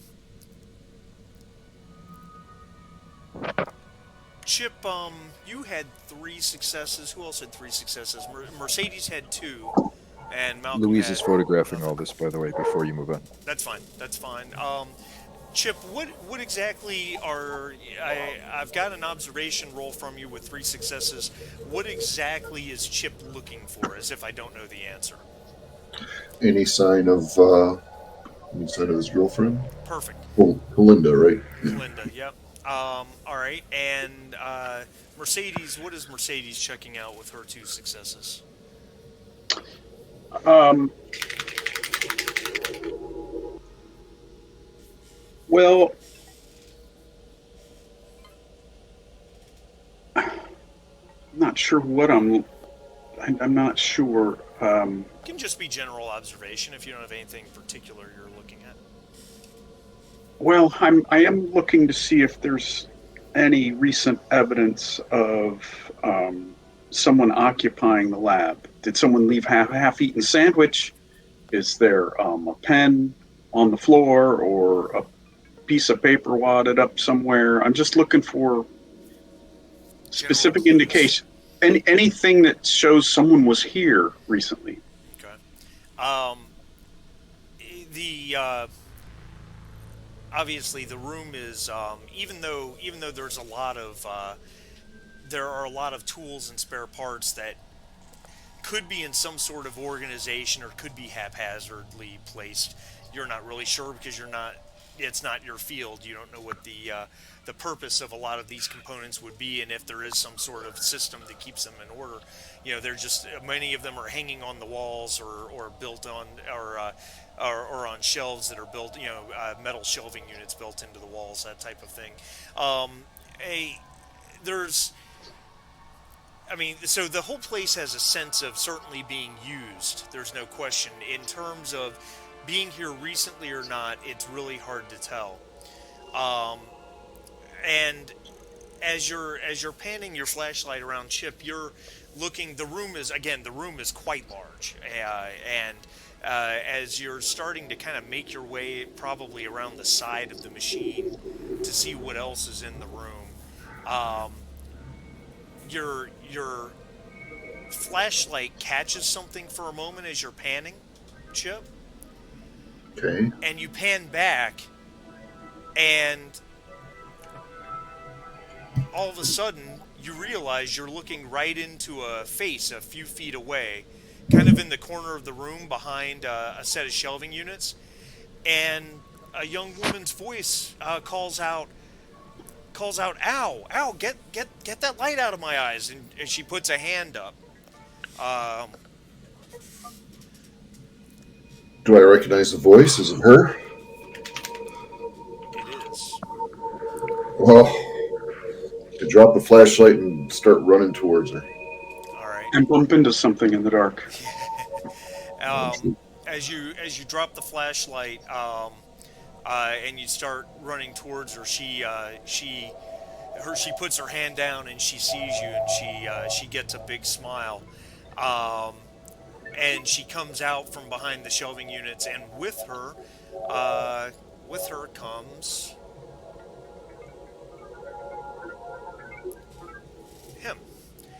Um, and she she as she starts walking towards her, she calls over her shoulder, "Father, it's Chip." And she comes and yeah, you guys meet. And go ahead. She just yells it out. That's all. What'd you say? Sorry, say again, Sharif. I missed what your character said. She just yells out his name in recognition. Oh, Sunil. Nothing important. All right. And Kalinda gets to you, Chip, and I think she probably reaches out to take your hands or something along those lines. And she kind of looks past you and goes, was that your mother? Yeah, Is Louise mom's here here. too? Yeah, mom's here, and I hug her and, you know, start crying like a little girl. Yeah. She's like, I Chip, don't be a bitch. Oh my God. She goes, I can't believe you're here. She goes, Father, it's Chip and it's Louise, it's Dr. Mallory. They're both here. And I think we can probably stop there. Oh, is the mission complete? Everybody lives happily ever after? Don't you Hey, wish? it just means it's lunchtime, and we'll take this up next week. Nobody's been eviscerated yet, so you know it's not over. Well, Though Mercedes Lamara could have bit it real easily against that fire axe. yeah. That was a dangerous It was a jar. situation. I was worried that Marty BP and Bob were just going to disappear into the frigid blizzard and never to be seen again. Yeah, I was worried. if they'd failed that survival roll, it would have been bad. But let's be blunt. You guys also have some. You guys have some trump cards that keep straight out death from happening that easily. Because if they both failed their survival rolls, they could have always used Story story point. points. So Yeah. but yeah. I didn't realize. To be honest, I didn't realize that a fire axe would do that much damage. It's a 0 bonus 2 damage weapon. So, and he had 3 successes. So, on NPCs, bonus successes on attacks automatically just do extra damage. So it was 4 damage, and technically the way it's meant to be played, the 2 damage didn't break you, but the 3rd point of damage did, which Right. causes a critical. But because it's a stunt that does a 4th point of damage, if you didn't find a way to block part of that, you would have faced 2 criticals. It would have been bad. Yeah. I to be honest, if it had been like that, I would not have ignored the story point. Yeah. So, at any rate, All right. That was good. Hope you guys are having fun. We are. Yep. No so story. to be honest, Mercedes is happy to find them both alive. She works for the company, but she's really an okay guy. Meanwhile, the scientist is taking pictures of everything. But let's be honest. I don't think this is talking out of school with power being cut for 2 days and a guy running around, a crazy guy that looks like was their engineer running around with an axe. I was afraid that they were dead. I was too. I thought they were dead, and I thought like all of this could go up at any second. That's why the picture is not anything illicit, just trying to protect the greatest scientific discovery ever from, being lost when crazy engineer guy decides to throw a firebomb in here. All right. Well, let's not look into the future. Yeah. Next week, the 3rd. I'm looking okay Sounds for the good. 3rd. All right, cool. And we'll see what happens next week. Hopefully, we can finish because the week after that, the 10th, I will not be able to play. I have to work that day. Okay. So we'll see what happens. We'll see if we finish this next week. All right, Sweet. cool. Thank you very much. Thanks, Cool. guys. Thanks for it.